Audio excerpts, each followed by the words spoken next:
أنفسنا ومن سيئات أعمالنا من يهده الله فلا مضل له ومن يضلل فلا هادي له وأشهد أن لا إله إلا الله وحده لا شريك له وأشهد أن محمدا عبده ورسوله صلى الله تعالى عليه وعلى آله وصحبه وسلم تسليما كثيرا يا أيها الذين آمنوا اتقوا الله حق تقاته ولا تموتن إلا وأنتم مسلمون يا أيها الناس اتقوا ربكم الذي خلقكم من نفس واحدة وخلق منها زوجها وبث منهما رجالا كثيرا ونساء واتقوا الله الذي تساءلون به والأرحام إن الله كان عليكم رقيبا يا أيها الذين آمنوا اتقوا الله وقولوا قولا سديدا يصلح لكم أعمالكم ويغفر لكم ذنوبكم ومن يطع الله ورسوله فقد فاز فوزا عظيما أما بعد فإن خير الحديث كتاب الله وخير الهدي هدي محمد صلى الله عليه وسلم وشر الأمور محدثاتها وكل محدثة بدعة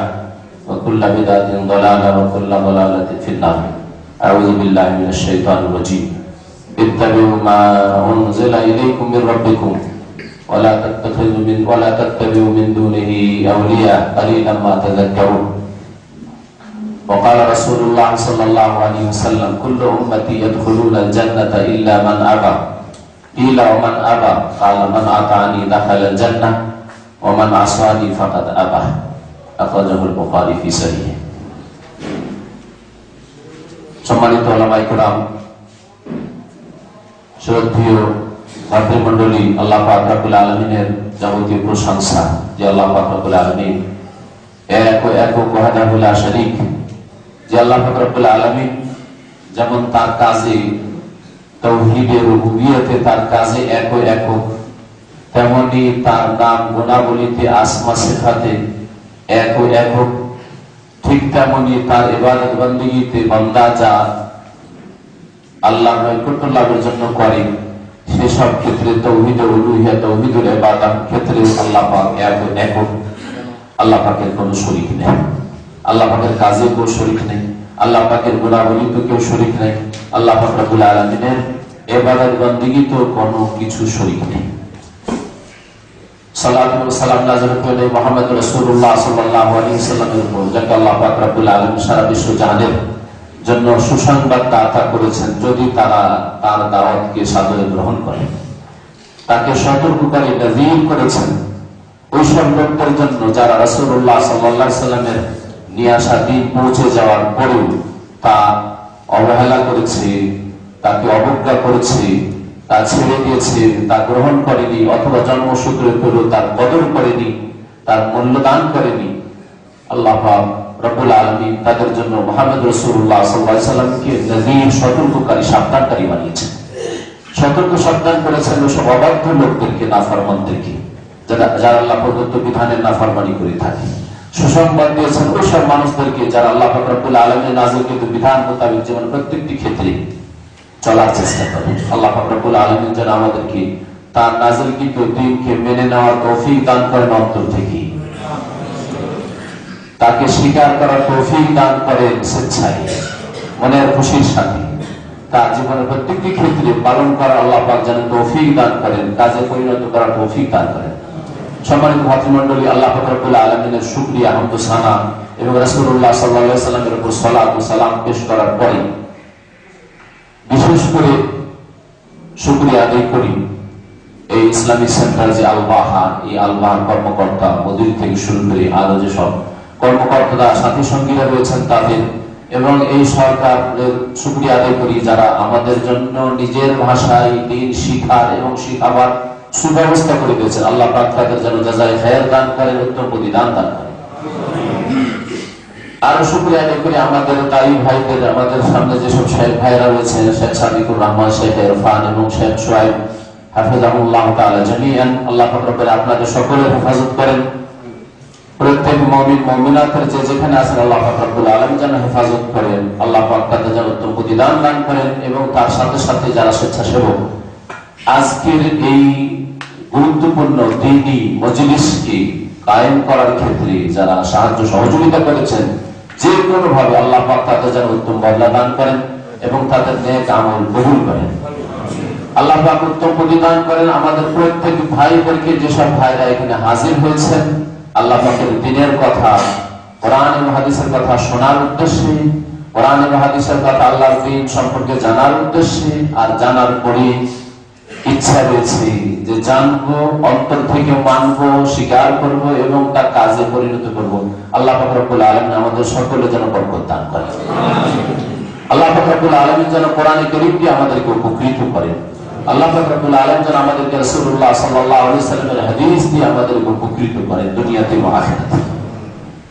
সম্মানিত ভাতৃমণ্ডলী, আজকে আমি নিজেকে ভাগ্যবান মনে করছি যে আমি আমার দিনী ভাইদের সাথে, যাদের সাথে আমার রিলেশন, আমার আত্মীয়তা হচ্ছে দিনের আত্মীয়তা, ঈমানের আত্মীয়তা, ইসলামের আত্মীয়তা, যেই আত্মীয়তার বন্ধন সবচেয়ে মজবুত বন্ধন,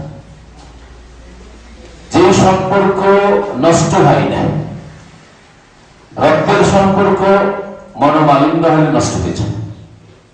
রাখলেন না সম্পর্ক আপনার বংশের লোকের সাথে, শত্রুতা হয়েছে, কোন রকমের কলহ বিবাদ সৃষ্টি হয়েছে, সম্পর্ক রাখলেন না, সম্পর্ক ছেদ করলেন না।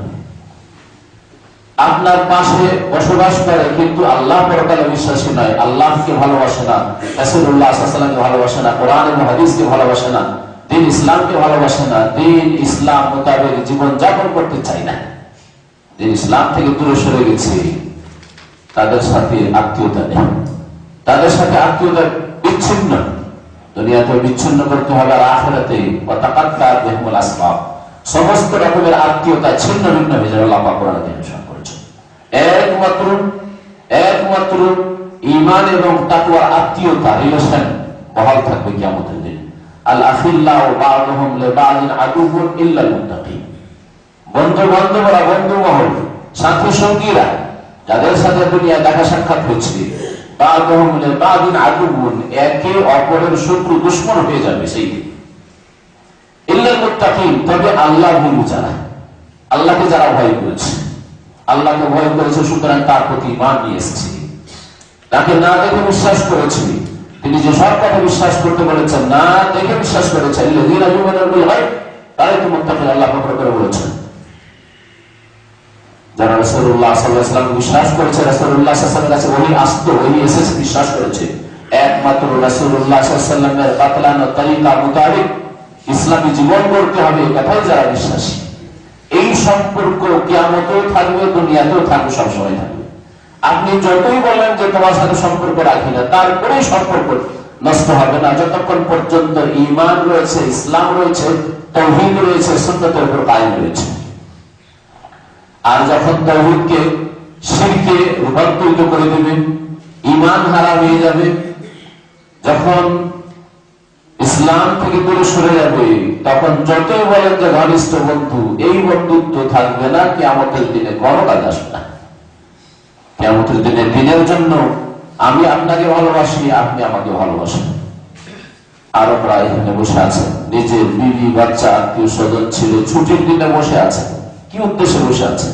না আমার সাথে কোনো আত্মীয়তা আছে, রক্তের সম্পর্ক আছে, না বৈবাহিক সম্পর্ক আছে, না টাকা পয়সার সম্পর্ক আছে, ব্যবসা বাণিজ্যের সম্পর্ক আছে, কোনো সম্পর্ক নেই।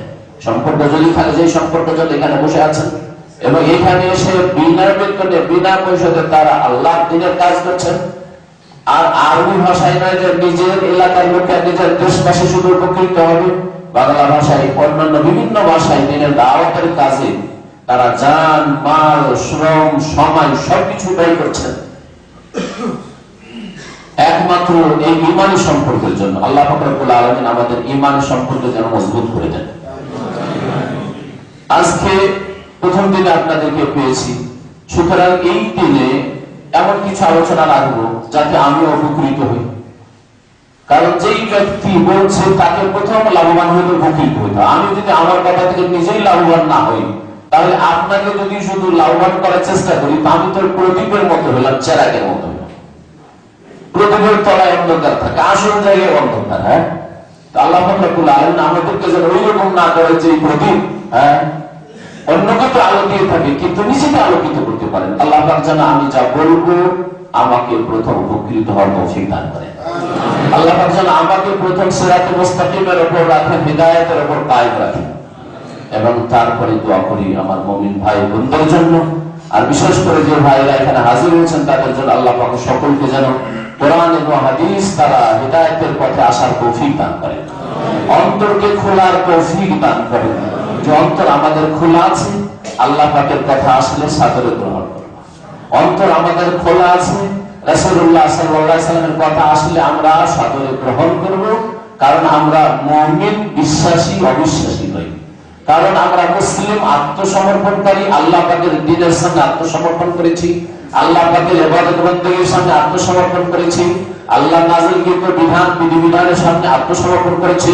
সুতরাং আল্লাহ পাকের পক্ষ থেকে, তার রাসূলের পক্ষ থেকে যা আসবে তা অন্তর থেকে গ্রহণ করব। এই মানসিকতা যেন আল্লাহ পাক রব্বুল আলামিন আমাদের সকলকে দান করেন। আমাদের অবস্থা যেন ওই লোকদের মতো না হয় যাদের কথা কোরআনে কারিমে আল্লাহ পাক রব্বুল আলামিন বলেছেন, ওয়াকালু কুলুবুনা গুলফ। ওরা বলতো যে আমাদের অন্তর আবৃত, আমাদের অন্তর ঢাকা, আমাদের অন্তরে গেলাপ চড়া। গুলফুন গেলাপ, গেলাপ মানে বুঝে, তাই না? গেলাপ মানে পর্দা। আমাদের অন্তরে পর্দা চড়ানো আছে, পর্দা দিয়ে মোড়ানো আছে, জড়ানো আছে, ওর মধ্যে কিছু ঢুকবে না। এই কথা কারা বলতো? নবী করিম সাল্লাল্লাহু আলাইহি ওয়াসাল্লাম যখন তাওহীদের দাওয়াত নিয়ে আসলেন, কোরআন কারীমের দাওয়াত নিয়ে আসলেন, রিসালাতের আখিরাতের দাওয়াত নিয়ে আসলেন, তখন যেই জাতি বলেছিল উলুবনা উলফুন, আমাদের অন্তর ঢাকা, সুতরাং মুহাম্মদ সাল্লাল্লাহু আলাইহি ওয়াসাল্লাম তোমার কথা আমাদের কলবে ঢুকবে না। ওরা কারা ছিল? তার সম্পর্কে আল্লাহ কোরআনে কারীমে বলেছেন, বিশেষ কাফের, কিন্তু বিশেষ করে আল্লাহ ইহুদিদের সম্পর্কে বলেছেন। ইহুদিদের খারাপ চরিত্র বলে বলতে কি আল্লাহ পাক রব্বুল আলামিন বলেছেন যে ওরা বলতো যে আমাদের অন্তর ঢাকা আছে, আমরা শুনবো না। এই জন্য রাসূলুল্লাহ সাল্লাল্লাহু আলাইহি ওয়াসাল্লামের দাওয়াত যখন মক্কাতুল মুকাররমায় শুরু হয় আর গিয়ে শেষ হয় মদিনা মুনাওয়ারায়, এই দাওয়াত থেকে উপকৃত হয়েছে মুশরিক যারা পৌত্তলিক ছিল। আওস খাজরাজ আনসার তারা মুশরিক পুতুল পূজা করত। মক্কার লোকেরা যারা মুমিন পড়ে ইসলাম কবুল করলো তারাও পুতুলের পূজা করত। মুশরিকরা উপকৃত হয়েছে, আর উপকৃত খ্রিস্টানরাও ইসলাম গ্রহণ করেছে, নাসারারা। ইহুদিদের একটি দুটো অল্প কিছু লোক হিদায়াত হয়েছে, অধিকাংশ ইহুদি দিন ইসলাম থেকে উপকৃত হয়। কোরআনে কারীম নাযিল হয়েছে তাদের চোখের সামনে, তারা যেহেতু আগে থেকে তারা মগজ তৈরি করে নিয়েছে, আমাদের মগজ বন্ধ, আমাদের কলম ঢাকা, কুলুবনা গুলফুন, সুতরাং তালতাবা আল্লাহু আলা কুলুবিহিম, তাদের অন্তরে আল্লাহ পাক রব্বুল মোহর লাগিয়ে দিয়েছেন তাদের এই বদ আচরণের কারণে। আগে থেকে আমরা খুলবো না, আমরা আমাদের অন্তরে ঢুকতে দেব না, তখন আল্লাহ পাক ঢোকান। সম্মানিত ভাইরা, এই কথা এই জন্যই বলছি যে আমরা যারা এখানে হাজির হয়েছি, আমাদের অন্তরে যেমন এইরকম কথা না থাকে, যেন যে এসেছি সে এসেছি, কেউ তো তামাশা দেখতে এসেছি, কেউ কি বলে শুনতে এসেছি, কেউ এসেছি কোন একটা প্রশ্ন করবে জানলে সে, অথবা সাথী সঙ্গীরা এসেছি, যারা এটা বড় যখন একটা অনুষ্ঠান হচ্ছে বাংলা ভাষায় তখন যাই, কিন্তু কোন মনে করুন বললাম সর্বনা, আগে থেকে অবস্থান নিয়ে নিচ্ছি, যা বলবো শুনবো না। এইরকম যদি চরিত্র থাকে কার মধ্যে, এটা হচ্ছে ইহুদিদের চরিত্র। আল্লাহ পাক রব্বুল আলামিন আমাদের ইহুদি নাসারাদের চরিত্র থেকে, কাফের বিজাতি অমুসলিমদের চরিত্র থেকে রক্ষা যেন করেন। সম্মানিত ভাতৃমণ্ডলী, যেই দাওয়াতটা আপনাকে প্রথমে সেটা হচ্ছে অন্তরটাকে খোলে। কার কথা কবুল করার জন্য? আমার মতো অযোগ্য লোকের কথা কবুল করার জন্য। কার কথা কবুল করবেন? আল্লাহ পাকের কথা কবুল করার জন্য, যিনি আমাকেও সৃষ্টি করেছেন, আপনাকেও সৃষ্টি করেছেন, আদম সন্তান সকলকে সৃষ্টি করেছেন আল্লাহ পাক রব্বুল আলামিন, বরং সমস্ত মাখলুকাতকে আল্লাহ পাক সৃষ্টি করেছেন। সে আল্লাহ পাকের কথা কবুল করবেন, এই মন মিজাজ যেন আমাদের থাকে। কোরআনে কারীমের কথা যদি আমরা কবুল করব, আল্লাহ পাকের কথা। কার কথা কবুল করবে? আল্লাহ পাক যাকে পাঠিয়েছেন আমাদের কাছে রাসূল করে, দূত করে, তার কথা কবুল করব। সাইয়্যিদুল মুরসালিন খাতামুন নবী মুহাম্মদ রাসূলুল্লাহ সাল্লাল্লাহু আলাইহি ওয়াসাল্লাম, তার কথা কবুল করব। এই মন মিজাজ যেন থাকে। কোরআনের কথা হলে কবুল, হাদিসের কথা হলে কবুল করব। আর যদি মন গড়া কথা হয় তাহলে আমার কথা কোনো বর্ণনা নেই, ছুড়ে ফেলে দেন। এই মন মেজাজ নিয়ে বসবেন দিন শিখার জন্য, যেখানে বসেন না কেন, যেখানে বসেন না কেন, তাহলে আল্লাহ পাক রব্বুল আলামিন আপনাকে হেদায়েত দান করবেন। হেদায়েতের জন্য আল্লাহ পাকের কাছে গতানুগতিক চাইলে হবে না হেদায়েত, বরং সত্যিকার অর্থে যেমন চাওয়া চাইতে হয় তেমন চাইতে হবে। যেমন আপনি চাইছেন আল্লাহ আমাকে সুস্থ রাখুন, যেমন আপনি চাইছেন আমার ছেলে মেয়েদেরকে ভালো করুন, আল্লাহ আমাকে ভালো স্ত্রী দান করো, আমাকে আল্লাহ তুমি রিজিক দান করো, রুজিতে বরকত দান করো, আমার দুনিয়া আখিরাতে কল্যাণ করো। যেমন চাইছেন তেমনই তার চেয়ে বেশি হেদায়েত চাইতে হবে। কারণ আপনার যে দুনিয়ার কথা বললাম, রুজি রোজগার, ছেলে মেয়ে, বিবি বাচ্চা, ধন সম্পদ ইত্যাদি, এগুলি আপনাকে ছেড়ে চলে যাবে, তালাক দিয়ে দেবে, নাহলে আপনি ছেড়ে চলে যাবেন। পক্ষান্তরে হেদায়েতের নিয়ামত এত বড় নিয়ামত, যেই নিয়ামত আপনার দুনিয়াতে আপনার সাথে থাকবে আর আখিরাতে জান্নাত যাওয়া পর্যন্ত আপনার সাথে, জান্নাতে না পৌঁছে আপনাকে ছেড়ে দেবে না। হেদায়েত মানে রাস্তা দেখানো, আপনাকে জান্নাতের রাস্তা দেখিয়ে জান্নাতের গন্তব্যস্থানে পৌঁছে দিয়ে ছাড়বে যে হ্যাঁ তোমাকে গন্তব্যস্থানে পৌঁছে দিয়েছে। গতানুগতিক চাইবেন না, দেখা দেখি চাইবেন না, সবাই চাই আমিও চাই, সবাই বলে আমিও বলি, এইরকম চাওয়াতে কোনো ফায়দা হবে না। যেমন চাওয়া আমরা নামাজের মধ্যে সূরা ফাতিহা পড়ি আর সবাই পড়ি, তাই না? সূরা ফাতিহা পড়ি, কম বেশি করে পড়ি। কেউ হয়তো মুক্তাদিবে পড়তে চান না, হ্যাঁ হয়তো আসল মাসলা না জানার কারণে, সেটা আলাদা কথা। কিন্তু মুক্তাদি হন আর ইমাম হন আর একাকী নামাজি হন, সর্ব অবস্থায় সূরা ফাতিহা বিহীন নামাজ হয় না। নবী করিম সাল্লাল্লাহু আলাইহি ওয়াসাল্লাম হাদিসটা আমার কথা না, সুহাইবের কথা না, আর অমুকের কথা না। এটা হচ্ছে মুহাম্মদ রাসূলুল্লাহ সাল্লাল্লাহু আলাইহি ওয়াসাল্লাম, লা সালাতা লিমান লাম ইয়াকরা বিফাতিহাতিল কিতাব। যেই ব্যক্তি সূরা ফাতিহা পড়ে না, লা সালাতা, তার নামাজ হয় না। সূরা ফাতিহাতে আছে কি? সূরা ফাতিহা হচ্ছে সূরাতুদ দোয়া। সূরা ফাতিহা হচ্ছে সালাতের সূরা, সূরাতুস সালাত, মানে এই ছাড়া নামাজ হয় না, সেজন্য এর নাম সালাতের সূরা। এটা হচ্ছে দোয়ার সূরা, এইজন্য এর নাম, আরেকটি নাম হচ্ছে দোয়ার সূরা। এতে রয়েছে আরো রোগের এলাজ রয়েছে, চিকিৎসা রয়েছে, সেজন্য এর নাম হচ্ছে সূরাতুল শিফা।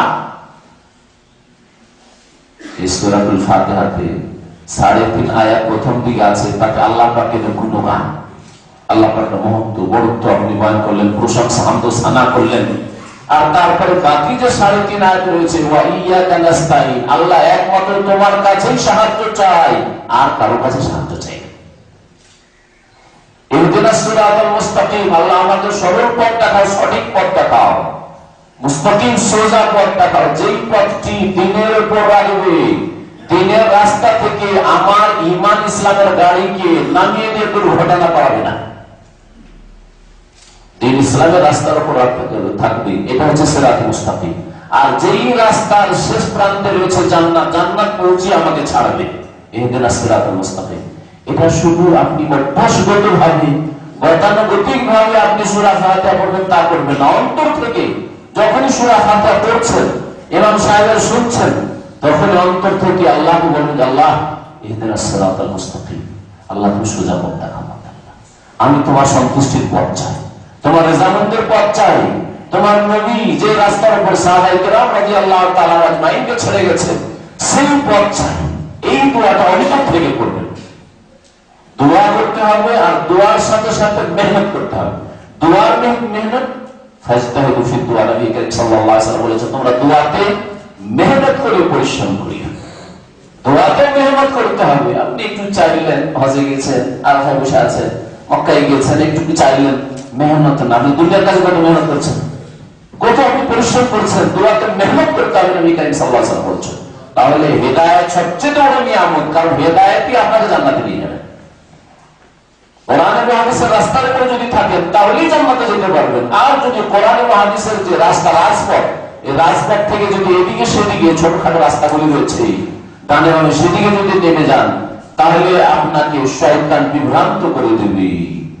যদি ছোটখাটো রাস্তাতে নামলেই যদি শয়তান বিভ্রান্ত করে, তাহলে যদি রাস্তা নেই আর এমনি যেখানে সেখানে আপনার গাড়ি নামিয়ে দেন, তাহলে দুনিয়ায় যেমন অ্যাক্সিডেন্ট দুর্ঘটনা হয় আর জানমালের ক্ষয়ক্ষতি হয়, তেমনই ক্ষয়ক্ষতি আপনার দুনিয়া আখিরাতে ইহকাল পরকাল হয়।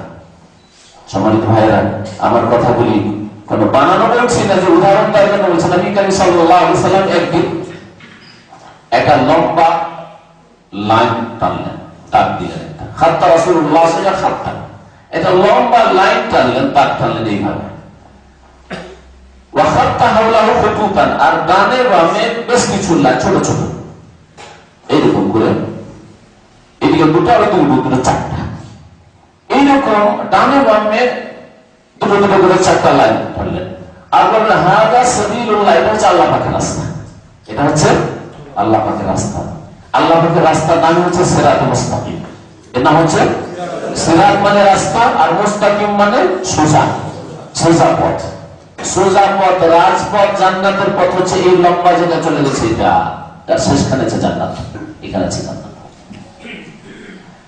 আর ডানে বামে হাদিহি সুবুল, নবী সাল্লাল্লাহু আলাইহি ওয়াসাল্লাম বলেছেন এগুলো হচ্ছে ছোটখাটো রাস্তা, এগুলো হচ্ছে ছোট ছোট রাস্তা। ওয়াফি কুল্লি সাবিলিন শয়তানুন ইয়াদউ ইলাইহি, আর প্রত্যেক রাস্তায় শয়তান বসে আছে আর ডাকছে, আচ্ছা আমার এই তরিকা দিয়ে এদিকে এটা ভালো, এখানে আরেকটা রাস্তায় মোড়ে বসে আছে শয়তান, বলছে এই রাস্তায় চলে আসবে, এদিকে এইদিকে আমি আছি আর এই দিকটা ভালো, সাজিয়ে সাজিয়ে পেশ করে। শয়তান কিন্তু নোংরা করে পেশ করে না, খারাপ করে পেশ করে না, কারণ যে কোনো জিনিস যদি খারাপ করে পেশ করা হয় তো কেউ কবুল করবে না। খারাপ করে যদি কারোর সাথে পেশ করে, একটা ভালো কথাও যদি বলেন আর খারাপ ভাষায় বলেন, কেউ কবুল করবে না। আপনি যদি একটা বেনামাজি আজানে কামাতের সময় বসে আছে আর যদি বলেন কি ভাই মুসলমান, যে হ্যাঁ মুসলমান, লজ্জা পান্না বসে আছে, পড়বে নামাজ, শুনবে কথা, কত সুন্দর কথাটা বলছিলেন, নামাজের কথা বলছিলেন, যেই নামাজ রাসূলুল্লাহ সাল্লাল্লাহু আলাইহি ওয়াসাল্লাম মেরাজ থেকে নিয়েছেন, কিন্তু আপনার ভঙ্গিমার কারণে আর বড় শয়তান ধরে, এতক্ষণ হয়তো ছোট শয়তান ধরেছিল, গোমরাহি থেকে উদ্ধার করতে পারতেন, কিন্তু আপনার ভাষা খারাপ করার কারণে ওকে বড় শয়তান গ্রাস করে ফেললো। আর কখনো শুনবে না, ওদের যত মতো আছে খারাপ, এই যে মতো খারাপ ভাবে বলে, আর আল্লাহ সবকে খারাপ করে দেবে, বুঝতে পারছেন না? তো শয়তান কিন্তু আমাদের চেয়ে বেশি চালাক, খুব চালাক। শয়তানের বাতিলের দাওয়াত দিচ্ছে, আর আমাকে আপনাকে হকের সত্যের দাওয়াত দিতে হবে। দিন হক আল্লাহ রাব্বুল আলামিন নাযিল করেছেন, হকের দাওয়াত পৌঁছাতে হলে আমাকে আপনাকে, প্রত্যেক মুসলিমকে, মুসলিম যেহেতু আপনাকে ভালো কথা পৌঁছাতে হয় মানুষের কাছে। আর শয়তান খারাপ কথা পেশ করে, কিন্তু খারাপ করে মন্দ করে পেশ করে না, সাজিয়ে সাজিয়ে পেশ করে। এই কথাটি কোরআনে কারীমের একাধিক জায়গায় আল্লাহ বলেছেন, ওয়াসাইয়ানা লাহুমুশ শাইতানু আমালাহুম, শয়তান তাদের জন্য তাদের কাজগুলিকে সাজিয়ে সাজিয়ে পেশ করে, জিনত করে, অলংকার করে পেশ করে, আকর্ষণীয় করে পেশ করে, কারণ আকর্ষণীয় না করে শুনবেন। শয়তান, যে শয়তান অন্তরে যদি ওয়াসওয়াসা দেয়, তারপরে সাজিয়ে সাজিয়ে আপনার কল্পনার জগতে কল্পনা করছেন যে রাস্তা তো শর্টকাট রাস্তা নিব, এটা রাস্তা তো ভালো, খুব সুবিধাজনক, এটা তো বছরে একবার একটা কাজ করলে হয়, হ্যাঁ মাঝে মধ্যে করলে জান্নাত পাওয়া যায়, তো শর্টকাটে জান্নাত করছে এদিকে, আর এদিকে গেলে তো 5 ওয়াক্ত নামাজ পড়তে হবে, 1 ওয়াক্ত ছাড়া যাবে না, ফজরও ছাড়া যাবে না, এদিকে গেলে তাওহীদ ঠিক রাখতে হবে, এই শিরকের গন্ধ যেন না থাকে, সুন্নতের উপর কায়েম থাকতে হবে, একটু যেন বিদআত না থাকে। এই লম্বা রাস্তায় চললে তাহলে তো কোনো দুনিয়ার ভোগ বিলাসও করা চলবে না, গুনার কাজ করা চলবে না, ফিল্ম দেখা যাবে না, ইন্টারনেটে ঢুকে খারাপ সাইট ভিজিট করা যাবে না, ইত্যাদি ইত্যাদি। এখন শয়তান ভালো রাস্তাটাকে আপনার কাছে খারাপ করে বোঝা করে পেশ করছে। এই রাস্তায় চলবি তাহলে তুই ফিল্ম দেখতে পাবি না, তুই সিনেমা দেখতে পাবি না, তুই কোনো যুবকের সাথে বাবা তোমার খালাদের সাথে কথা বলতে পারবি না, টেলিফোন আবেগ ফুর্তি করতে পারবি না। আচ্ছা ওই রাস্তা তো কঠিন রাস্তা, এগুলো রাস্তা, এগুলো শর্টকাট রাস্তা আছে। যায়্যানা লাহুমুশ শাইতানু আমালাহুম ফাসাদ্দাহুম আনিস সাবিল ওয়া হুম লা ইয়াহতাদুন। আল্লাহ পাক সুলাইমান আলাইহিস সালামের কিসে পড়ে বলছেন, শয়তান সাজিয়ে সাজিয়ে পেশ করে। আপনি ফজরের সময় যখন আযান হচ্ছে, আযান কিন্তু কানে আসছে, হ্যাঁ আযান ভাসছে, শুনতে পাচ্ছেন, মনটা চাইছে যে মুসলমান নামাজ পড়তে যায়। শয়তান বলছে এত শীতের দিনে, আল-বাহার শীত, এত ঠান্ডা, আর পানিও ঠান্ডা, ওযু করবি, মসজিদ যাবি, কি প্রয়োজন, অসুবিধা নেই, সকাল 9টায় ডিউটি যাওয়ার সময় তখন নামাজ পড়বি। কে পেশ করলো আপনার অন্তরে? শয়তান। যায়্যানা লাহুমুশ শাইতানু আমালা, আপনার ঘুমটাকে সাজিয়ে সাজিয়ে পেশ করছে। মাত্র 3 ঘন্টা ঘুম হয়েছে, যদি একটু পুরা করে না ঘুমাইস তো প্রেশার করে দিতে পারে, হ্যাঁ তোর স্বাস্থ্যগত সমস্যা হইতে পারে, আর তোর কষ্ট হবে সারাদিন আমার ডিউটি আছে, করে শুয়ে নে পরে নামাজ পড়ে নি, অথবা অসুবিধা নেই। অনেকে আছে আমার চাইতে খারাপ, 1 ওয়াক্ত নামাজ পড়ে না, আমি তো 4 ওয়াক্ত পড়ি, নিজেকে অনেক ভালো মনে করতে লাগে, মনে করেন কত ভালো মানুষ, তাই না? কিন্তু আসলে তো ভালো মানুষ না। আল্লাহ পাক 5 দিলেন, নবী 5-এর তওবা দিলেন, যেটা আমি বলছি আল্লাহ তোর 5 পারবো না, ইয়া রাসূলুল্লাহ আপনি 5 মেরাজ থেকে নিয়ে এসেছেন, ওটা আমি পারবো না, আমার জন্য বোঝা হয়ে গেছে। মানে চিন্তা করে আপনার মন মানসিকতা কেমন জানো, আপনি মুখে বলেন না বলেন, কিন্তু আপনার যেটা বলে লিসানুল হাল, আপনার অবস্থার ভাষা বলছে যে আমি পারতাম না, এটা আমার দ্বারা এটা হবে না। আল্লাহর উপর রাজি হতে পারছেন না, রাসূলের উপর রাজি হতে পারছেন না, আর যদি মন্ত্রের উপরে রাদিতু বিল্লাহি রাব্বান ওয়া বিল ইসলামি দীনান ওয়া মুহাম্মাদিন সাল্লাল্লাহু আলাইহি ওয়াসাল্লাম নবিয়ান বা রাসূলান, দুই রকমের রিওয়ায়াত রয়েছে, একসাথে দুটো নেই, কিন্তু দুটো রিওয়ায়াত রয়েছে। এর মানে কি? আমরা তো অনেকেই পড়ি, আর ওয়াজ মাহফিলে পড়ানো হয়, মন্ত্র পড়ি, অর্থ বুঝি না, যার ফলে ভিতরে না ঢোকার কারণে আমাদের অবস্থার পরিবর্তন ঘটে না। রাদিতু বিল্লাহি রাব্বান, আল্লাহর উপর আমি সন্তুষ্ট, রাজি হয়ে গেছি, তাকে রব হিসাবে পেয়ে। আল্লাহ আমার রব, আমি এতে সন্তুষ্ট। আমার সবচেয়ে বড় শান্তি যে আমার রব কে? আল্লাহ। আমার রব দরগাও না, দুর্গাও না, আমার দাতা, আমাকে দেন, আর যার ইবাদতবন্দি আমি করি তিনি হচ্ছেন রব, আল্লাহ পাক রব্বুল আলামিন। দুর্গাও না, দরগাও না, রাদিতু বিল্লাহি রাব্বান, আল্লাহ তোমার উপর আমি রাজি হয়ে গেছি, তুমি যা দিবে তাতে রাজি। তুমি 5 ওয়াক্ত নামাজ দিয়েছো, 5 ওয়াক্তে রাজি। ওয়াবিল ইসলাম দীনান, আর ইসলামের উপর আমি সন্তুষ্ট হয়ে গেছি, জীবন বিধান হিসাবে পেয়ে, দিন হিসাবে পেয়ে আমি ইসলামের উপর সন্তুষ্টি প্রকাশ করছি। তার মানে আমার মনের শান্তি, সবচেয়ে বড় শান্তি যে আমি জন্মসূত্রে ইসলামকে পেয়েছি, আলহামদুলিল্লাহ। ইসলাম আমার জীবন বিধান, জীবন প্রত্যেকটি ক্ষেত্রে আমি ইসলাম ফলো করবো, আমি এর উপর সন্তুষ্ট, এরকম গর্ববোধ করি। ওয়া মুহাম্মাদিন সাল্লাল্লাহু আলাইহি ওয়াসাল্লাম, আর মুহাম্মদ সাল্লাল্লাহু আলাইহি ওয়াসাল্লামের উপর সন্তুষ্টি প্রকাশ করছি যে তাকে রাসূল হিসেবে পেয়ে গেছি, আলহামদুলিল্লাহ, রাসূল হিসেবে পেয়ে গেছি। আপনি এই দিকে পড়লেন এই দোয়া, আর ওই দিকে যদি 5 ওয়াক্ত নামাজ কবুল করতে কষ্ট হয়, ফজরে যেতে কষ্ট হয়, ফজরে উঠতে কষ্ট হয়, ওয়াক্ত মোতাবেক সময় নামাজ পড়তে কষ্ট হয়, সূর্য ওঠার পরে নামাজ পড়েন, তো এইদিকে আপনার অবস্থা বলছে যে আল্লাহ তোমার এই নামাজের টাইম টেবিল বেঁধে দেওয়া, এটা আমার জন্য জটিল, এইটা পারছি না, এরকম আমি রাজি হতে পারছি না। আমি নামাজ 5ই পড়বো, কিন্তু ফজরটা সূর্য ওঠার পরে পড়বো, জোহর আসর একসাথে পড়ে দিলাম, কখনো কখনো 5-এর জায়গায় আরো বেশি করে পড়ো, কখনো কম পড়লাম, কিন্তু আল্লাহ তোমার পাবন্দির মধ্যে থাকতে পারবো না। নাউযুবিল্লাহ, বলছেন না বলছেন না?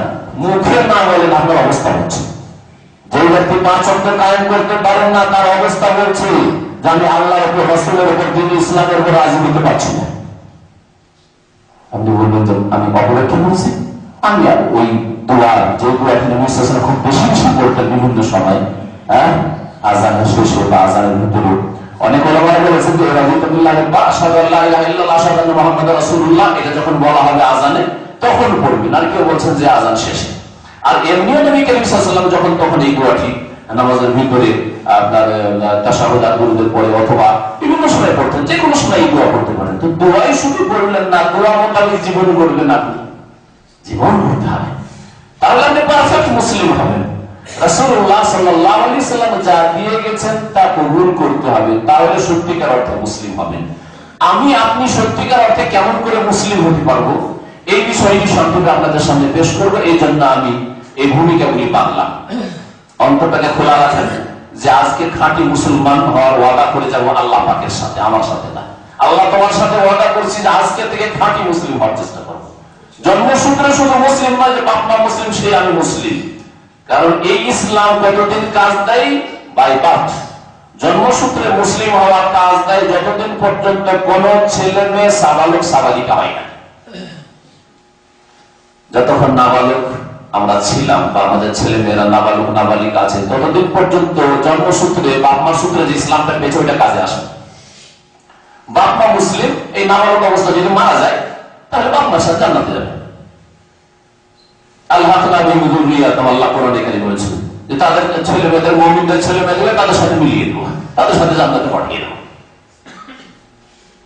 কাজে আসলো না? আসলো না? জন্মসূত্রে ইসলাম কাজে আসলো কতদিন? যতদিন পর্যন্ত সাবালক সাবালিকা হয়নি, সাবালক সাবালিকা হওয়ার লক্ষণগুলি প্রকাশ পায়নি, বুঝেছেন না? খুব বেশি হলে এটা 15 বছর পর্যন্ত, তারপরে না, তার আগেও হয়ে যেতে পারে সাবালক সাবালিকা হওয়ার যে কোনো লক্ষণ হলে। সাবালক হওয়ার পরে আর আলহামদুলিল্লাহ এখানে যারা আছেন প্রায় সব সাবালক মানুষ, তাই না? আমাদের এখন জন্মসূত্রে পাওয়া ইসলাম কাজে আসবে না, এখন বাই চয়েস মুসলিম না, বাই চান্স না। চান্সে যে আল্লাহ দিয়ে দিয়েছিলেন যে কেউ হিন্দুর ঘরে জন্মেছে, আমি আপনি মুসলিম ঘরে জন্মেছি, আল্লাহ পাক এটা বেটার চান্স আমাকে আপনাকে দিয়েছে, বলুন আলহামদুলিল্লাহ। এটা যতদিন নাবালক ছিলাম, ওই নাবালক অবস্থায় যদি মারা যেতাম কাজে আসতাম। কিন্তু যখনই সাবালক হয়েছেন এখন বাই চয়েস মুসলিম হইতে, এখন ইখতিয়ার করেন, চয়েস করেন যে আপনি কোন দিকে যাবেন, দিন ইসলামের উপর থাকবেন না দিন ইসলাম ছাড়া অন্য কোন পথ অবলম্বন করবেন। আল্লাহ পাক রব্বুল আলামিন কোরআনে কারীমের একটি আয়াতে ইরশাদ করেছেন, ওয়া মান ইয়াবতাগি গায়রাল ইসলামি দীনান ফালা ইউকবাল মিনহু, যেই ব্যক্তি ইসলাম ছাড়া অন্য কোন দিন জীবন বিধান তলাশ করবে বা ধরবে, অন্য কোন পথে চলবে, দিন ইসলাম ছাড়া অন্য কোন জীবন বিধান যে গ্রহণ করবে, যে অন্য রাস্তায় চলবে, ফালা ইউকবাল মিনহু, আল্লাহ পাক কখনো গ্রহণ করবেন না। যতই ভালো কাজ করে আসেন, ইসলামী জীবন ছাড়া অন্য কোন জীবনে জীবন যাপন করে যদি কেউ ভালো কাজ করে আসে, আল্লাহ কখনো কবুল করবেন না। তাওহীদবিহীন আর রাসূলুল্লাহ সাল্লাল্লাহু আলাইহি ওয়াসাল্লামের তরিকাবিহীন যদি কেউ নেকির কাজ করে আসে, ভালো কাজ করে, জনকল্যাণমূলক কাজ করেছে, গরিবের উপকার করেছে, গরিবের চিকিৎসা দিয়েছে, সাহায্য সহযোগিতা করেছে, রিলিফের কাজ করেছে, মানুষের উপকার করেছে, মানুষের পাশে দাঁড়িয়েছে, বহু ভালো কাজ আছে যেগুলি অমুসলিমরাও করে। আর মুসলিম সমাজের যারা গুনাহগার, যারা আল্লাহ পরকাল সম্পর্কে কোনোদিন চিন্তা করে না, দুনিয়ার খ্যাতির জন্য করে, বা দুনিয়ার মানুষ হিসাবে ইনসানিয়াত আছে যে আমি মানুষ, তো এটা আমার মানবতা, আমি ভালো কাজগুলি করি, মানুষের পাশে দাঁড়ায়, এই জন্য করে। আল্লাহ বলছেন ইসলামকে বাদ দিয়ে যদি ভালো কাজ করে আল্লাহর সামনে আসে, ফালা ইউকবাল মিনহু, আল্লাহ পাক কবুল করবেন না। ওয়া হুয়া ফিল আখিরাতি মিনাল খাসিরিন, আর পরকালে এইরকম লোকেরা ক্ষতিগ্রস্তদের দলে শামিল হবে। যারা ক্ষতিগ্রস্ত তারা জান্নাতে যাবে না জাহান্নামে যাবে? জাহান্নামে যাবে, জাহান্নামে যাবে। আল্লাহ পাক সূরা আসরে বলেছেন, ইন্নাল ইনসানা লাফি খুসর, মানুষ ক্ষতিগ্রস্ত, আর অধিকাংশ মানুষই ক্ষতিগ্রস্ত, দেখুন সন্তান। তবে চারটি গুণ যার মধ্যে আছে তারা ক্ষতিগ্রস্ত নয়। আল্লাহ পাক বলেছেন, ইল্লাল্লাযিনা আমানু ওয়া আমিলুস সালিহাত ওয়া তাওয়াসাউ বিল হক ওয়া তাওয়াসাউ বিস সাবর, যে ব্যক্তি বিশ্বাসী, বিশ্বাস করে আল্লাহ পাকের প্রতি, পরকালের প্রতি, রাসূলের প্রতি, আল্লাহ প্রদত্ত বিধান কোরআনে কারীমের প্রতি, এইভাবে যে সব বিশ্বাসের বিষয়গুলি রয়েছে, ঈমানিয়াত রয়েছে, বিশ্বাস করে, আর বিশ্বাসের অন্তরে আছে আল্লাহ পরকালে, এর প্রমাণ কি? এর প্রমাণ মানুষের কাজকর্ম, কথাতে বোঝা যায়। কাজকর্ম আর কথাতে এর বহিঃপ্রকাশ ঘটে। বিশ্বাস আছে, সুতরাং আযান হইল একজন মুসলিম বিশ্বাসী যে কাল কিয়ামতে আল্লাহ পাক রব্বুল আলামিন প্রথম জিজ্ঞাসা করবেন মুসলিমকে কোন বিষয় সম্পর্কে? নামাজ সম্পর্কে। আবু দাউদের হাদিস, মুসনাদ আহমদের হাদিস, নবী করিম সাল্লাল্লাহু আলাইহি ওয়াসাল্লাম বলেছেন, আউয়ালা মা ইউহাসাবু বিহিল আবদ, বান্দা প্রথম যে হিসাব হবে, প্রথম যে হিসাব হবে বান্দা কি সম্পর্কে? as-সালাহ, as-সালাহ, নামাজ সম্পর্কে হিসাব দাও। নামাজ পাঁচ ওয়াক্ত পড়েছো কিনা, নামাজ জামাতে পড়েছো কিনা, পুরুষরা নামাজ টাইমে পড়েছো কিনা, মসজিদে গিয়ে নামাজ পড়েছে কিনা, নামাজ রাসূলুল্লাহ সাল্লাল্লাহু আলাইহি ওয়াসাল্লামের তরিকায় পড়েছে কিনা, নামাজ ধীর স্থিরতার সাথে রুকুন, শর্ত, ওয়াজিব যেসব আবশ্যক জিনিস রয়েছে সেগুলিকে ঠিক রেখে রাসূলের তরিকায় নামাজ পড়েছে কিনা। আল্লাহ পাক নামাজের পরিমাণ সম্পর্কে, সময় সম্পর্কে, বিভিন্ন দিক সম্পর্কে আল্লাহ জিজ্ঞেস করবে যে নামাজ ঠিক আছে তো? যদি নামাজ ঠিক থাকে তাহলে পাস, আর না ঠিক থাকে তাহলে ফেল, অন্য আমলে নাজাত পাবেন না। বলছিলাম যে ক্ষতিগ্রস্ত কারা? ক্ষতিগ্রস্ত যাদের মধ্যে চারটি গুণ নেই। আর আপনি এখন বিচার করেন আপনার মধ্যে এই গুণগুলি আছে কিনা। আপনি ঈমানদার মানুষ, আল্লাহ পরকালে বিশ্বাসী, আল্লাহ বিশ্বাসী, সুতরাং আল্লাহকে ভয় করেন, আল্লাহর ভয়ে গুনাহ করেন না। আল্লাহর ভয়ে কি করেন না? আপনি গুনাহ করেন না। আর আল্লাহর ভয়ে আপনি ফরজ ওয়াজিব ছাড়েন না, কমপক্ষে মিনিমাম ফরজ ওয়াজিব ছাড়েন না, আর নাজায়েজ কাবিরা হারাম অবৈধ কাজ করেন না। আল্লাহর ভয়, আল্লাহকে আল্লাহকে বিশ্বাস করেন, আর বিশ্বাস করেন পরকালে। শুধু পরকাল সম্পর্কে চিন্তাশীল, যে দুনিয়াতে না কোনো অপরাধ করে নিলাম, বেঈমানি করে নিলাম, অন্যায় করে নিলাম, জুলুম করে নিলাম, এই লোক আমাকে ধরতে পারলো না, এই সরকার ধরতে পারলো না, যে আল্লাহ যে ধরবেন এই চিন্তা আমাকে পরেশান করে রেখেছে, সেই জন্য আমি অন্যায় কাজ করি না। যারা বিশ্বাসী, আর বিশ্বাস করার জন্য প্রথম কি বিশ্বাস করবেন? কি বিশ্বাস করবেন? কোন একটা জিনিস বিশ্বাস করবেন তো, তাই না? তাহলে ওই সম্পর্কে নলেজ লাগবে, ইলম। এই জন্য ঈমানের আগেই ইলম লাগবে। ঈমান হচ্ছে আপনার অন্তরের কর্ম, তার আগে ইলম লাগবে, ইলম লাগবে। এই জন্য দ্বীন সম্পর্কে জ্ঞান অর্জন করা প্রথম ফরজ। ইমাম বুখারী রাহমাতুল্লাহ আলাইহি তার কিতাবুল ইলম অধ্যায়ে সহিহ বুখারীতে বলেছেন বাবুল ইলমে কাবলাল কওলি ওয়াল আমাল। এই অধ্যায়ে আমি এই জন্য কায়েম করেছি যে মানুষকে জানিয়ে দেবো যে ইলম আগে, জ্ঞান অর্জন করতে হবে কথা বলার আগে আর কর্মের আগে। অন্তরের কর্ম ঈমান বিশ্বাস হোক, আর জবানের কর্ম শাহাদাত দেওয়া, সাক্ষী দেওয়া হোক, আর হাত পায়ের কর্ম নামাজ ইবাদত বন্দেগী রোজা হজ যাকাত কিছু হোক। আমল করার আগে, কথা বলার আগে এটা জায়েজ জায়েজ না, এটা ভালো না মন্দ বলার আগে আপনাকে ইলম লাগবে ওই সম্পর্কে, তাহলে দ্বীন সম্পর্কে জ্ঞান অর্জন করতে হবে। আর ইসলামী সেন্টারে আপনি আজকে এসেছেন এবং এইরকমই নিয়মিত আমাদের ভাইদের কাছে আসবেন। সাপ্তাহিক আপনি যে কোনো দিন দর্শায় যেখানে থাকেন, আপনারা এখানে থাকেন অথবা অন্য জায়গায় থাকেন, যেখানে থাকবেন আপনি দ্বীন শিখবেন। ভালো আলেমের কাছে যারা কোরআন এবং হাদিসের কথা, আল্লাহ এবং রাসূলের কথা বলে, আল্লাহ এবং রাসূলের পক্ষ থেকে প্রতিনিধিত্ব করে যে কোরআন এবং হাদিসের কথা ছাড়া আমরা বাইরে বলি না, আর স্পষ্ট ঘোষণা করে দেয় যদি বাইরে কোনো কথা হয়ে যায় ছুঁড়ে ফেলে দেবেন। যেমন ইমাম আবু হানিফা রাহমাতুল্লাহ আলাইহি বলেছেন, তিনি আমাদের জন্য আদর্শ। তিনি বলছেন আমার কথা যদি রাসূলুল্লাহ সাল্লাল্লাহু আলাইহি ওয়াসাল্লামের কথার খেলাফ হয়, আমার কথাকে দেয়ালের ওই পাশে ছুঁড়ে ফেলিও, আর মুহাম্মদ রাসূলুল্লাহ সাল্লাল্লাহু আলাইহি ওয়াসাল্লাম তোমার নবী আমার নবী, তার কথাকে গ্রহণ করিও। জিজ্ঞাসা করা হচ্ছে ইমাম আবু হানিফা রাহমাতুল্লাহ আলাইহি, ঠিক আছে রাসূলের কথা তো গ্রহণ করব, আল্লাহ ফরজ করেছেন, আর আপনার কথা যদি রাসূলের কথা বিরোধী হয়ে যায় তো আপনারটা ছাড়তে হবে।